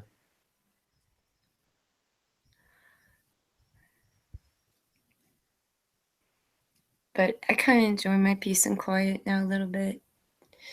Oh, I found somebody to fix my 8-track tone. Your what? My 8-track. Oh, okay. You got, is that little Fostex or a It's a Boss, a Tascam? BR900. Oh, okay. And, The Boss 8-track. Yeah. yeah, That's, I might have that's told digital you. though. It's not tape, is it? Is that a tape one? No. It's a digital. It Digital was one, a yeah. card, and the card ejector broke, and I found somebody who can repair the card ejector. Oh, I am okay. stoked. I found him today, and he's not far from where my parents live. Okay. That's okay. Yeah. So, yeah, try to find somebody who can repair that. Yeah, it's almost like throwaway items. Some people sometimes, you know, but sometimes they charge a lot. But sometimes it's quite difficult. Yeah. But if it's just a card reader, it shouldn't be too bad, you know. Yeah, it's probably like something mechanical in the ejector. Mm-hmm. So, yay me. I'm so happy about that today. That put me in a really good mood.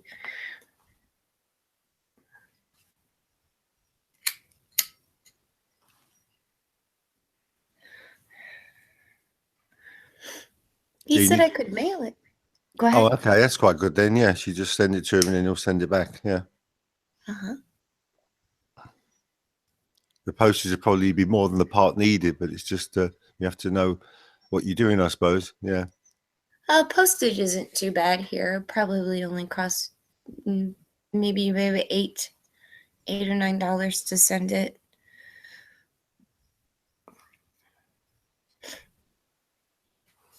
Or I could just drive it 120 miles. Yeah, that'd be cheaper sending it, wouldn't it? Yeah. What kind of roads do you have to drive it on? Oh, highways. Like metro freeways where you do So is like it like a 80 or 2-hour 90. drive? Yeah, about hour and a half, 2 hours, somewhere in there, depending on the traffic. Because people drive fast. It's like Autobahn here in Detroit area. Yeah, nobody sticks to the speed limit, do they? Normally, they're always just going a little bit over. They're always like dwindling around the maximum speed. Is that same in your country? Here, they always, if you drive the speed limit, they're all behind you. They want you to get in the left-hand lane. They're always going about, I'd say the average here is about 75 to 80 mile an hour, where the speed limit is 70. But if you try and stick to 70, even the big lorries, they like come right up behind you at 70 mile an hour. Yeah, we do. Our speed limits are already set at 70, 65, and 60. And they're going to up it on some of them to 75. So that means people are going to be doing 85. Yeah, it's always more. Yeah, here they're really bad. Sometimes you can feel it's about like some close to 90 mile an hour when they really come by. And the trucks as well, and the big buses on the motorway full of people, they're doing their like 70 mile an hour. And you think, shouldn't they be doing? And yet on the back of the lorry, sometimes it says maximum 60 mile an hour, but none of them stick to that. Yeah. And then like Ohio is to the south. That state, their speed limits are 55 miles an hour. Oh, okay. So it's left 55 then, yeah. And then, yeah, you got to slow up. I can't even barely drive in Ohio. I may as well be driving in England on the opposite side of the street. I think I had some American cars when the speedometer didn't go above like 50 mile an hour or something, if I remember. Yeah, cruise control. Oh, my car, my speed limit, my speedometer goes up to 140, I think. I don't know. I've got a video of it. It's called OD Flip on my YouTube channel because it flipped 195,000 miles on the car. That's quite good. I was going through a interchange, a big loop to go into another freeway. So I popped my camera on because I was only maybe doing 15 on that. So then when I got out into the main highway, so it had done its flip while I was going around. And then when I got it back onto, the new freeway, which is 275, wham, I hit it. And, right a couple seconds before the video ends, I was doing about 92.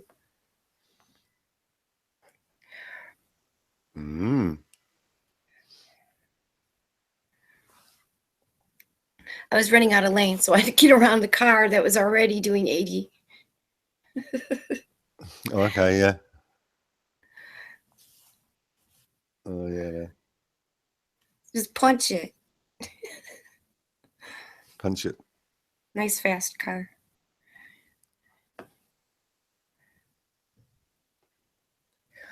It is a supercharger, so you could do that. Felix on the road again. Felix on the road again. We're getting close again. Yeah, I have to get a new battery.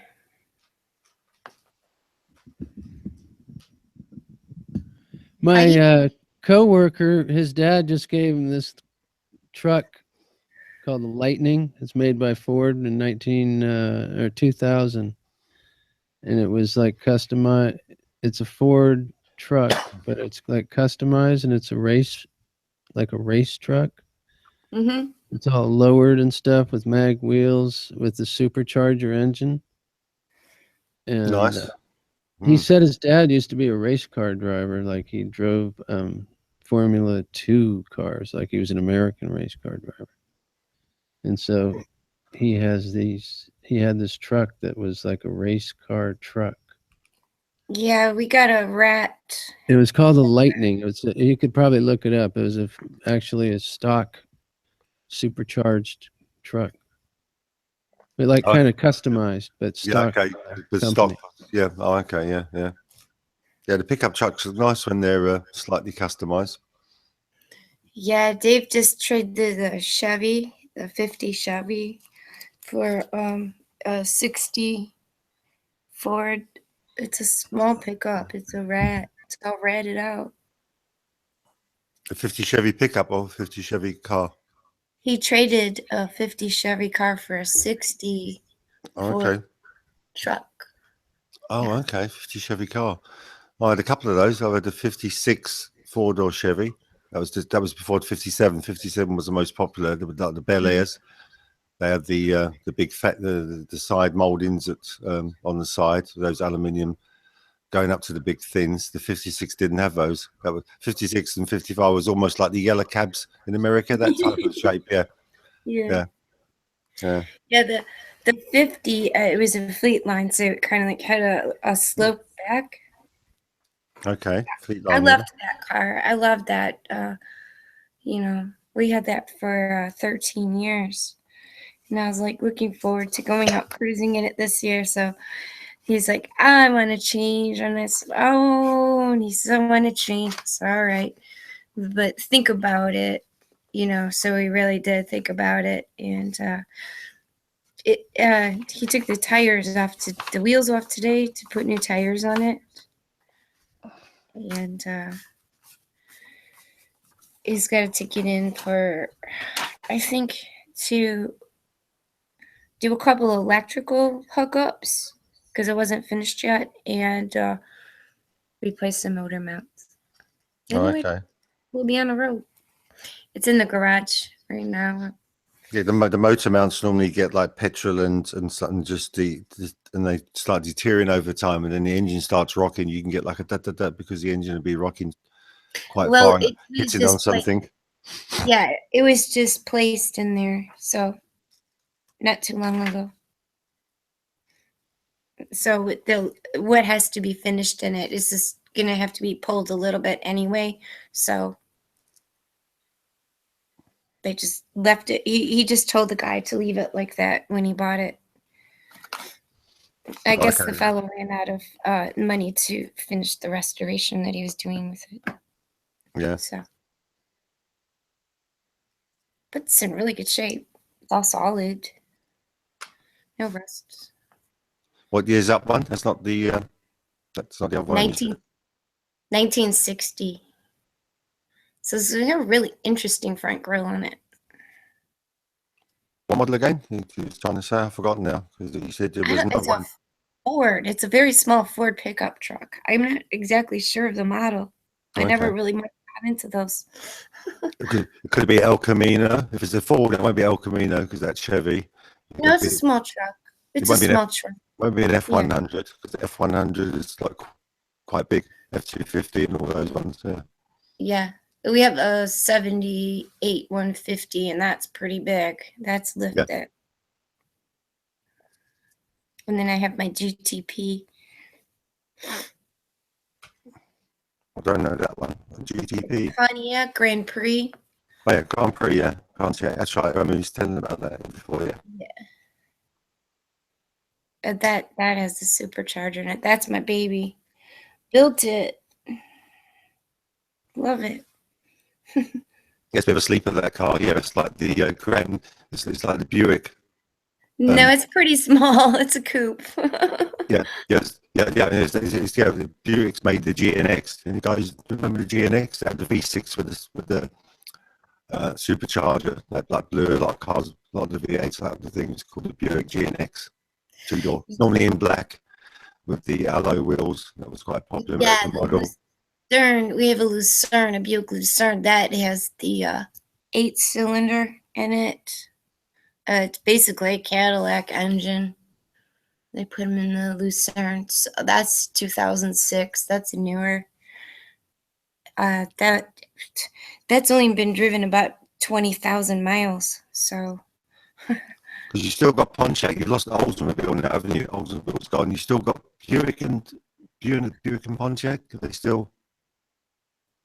They're breaking up a little bit. Me. Okay, let me refresh here.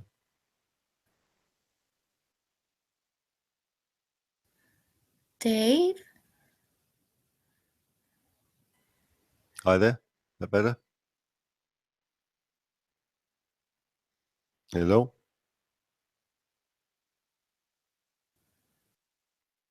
What did you say again? Because you were breaking up and I wanted to hear what you said. Oh, is that better now? Yep. Oh, okay, yeah. No, just about Buick and Pontiac, yeah. Yeah, because Oldsmobile have gone. Just wondering what's left. You still got Pontiac, you got Chrysler still. Buick, have you still got? Buick, GMC. Yeah. Cadillac. Chevrolet. I think that's all that's left of GM. I know they don't make Pontiacs or Oldsmobiles anymore. Yeah, I was sad about that because I had an Oldsmobile. So yeah, I was sad when they had to drop the Oldsmobiles. Oh yeah, I had my first car was a 71 Cutlass, and then my third car was a 73, and then I had a 78 Olds 98. So I was 89, 98, yeah. Mm-hmm. Nice, man, yeah. I've had 3 Oldsmobiles. That was like a Cadillac. That was a big car, that 98. Mm-hmm. It had a lot of power, too. It was a 403 4-barrel. Mm-hmm. Supercharge? No, you don't need... There's no room in there for that. Turbocharged? The GTP is a blower in it. Yeah. I've been driving that for almost 20 years. Be 20 years in July. Yeah, it's a shame all the big car names are gone. Like they have in this country.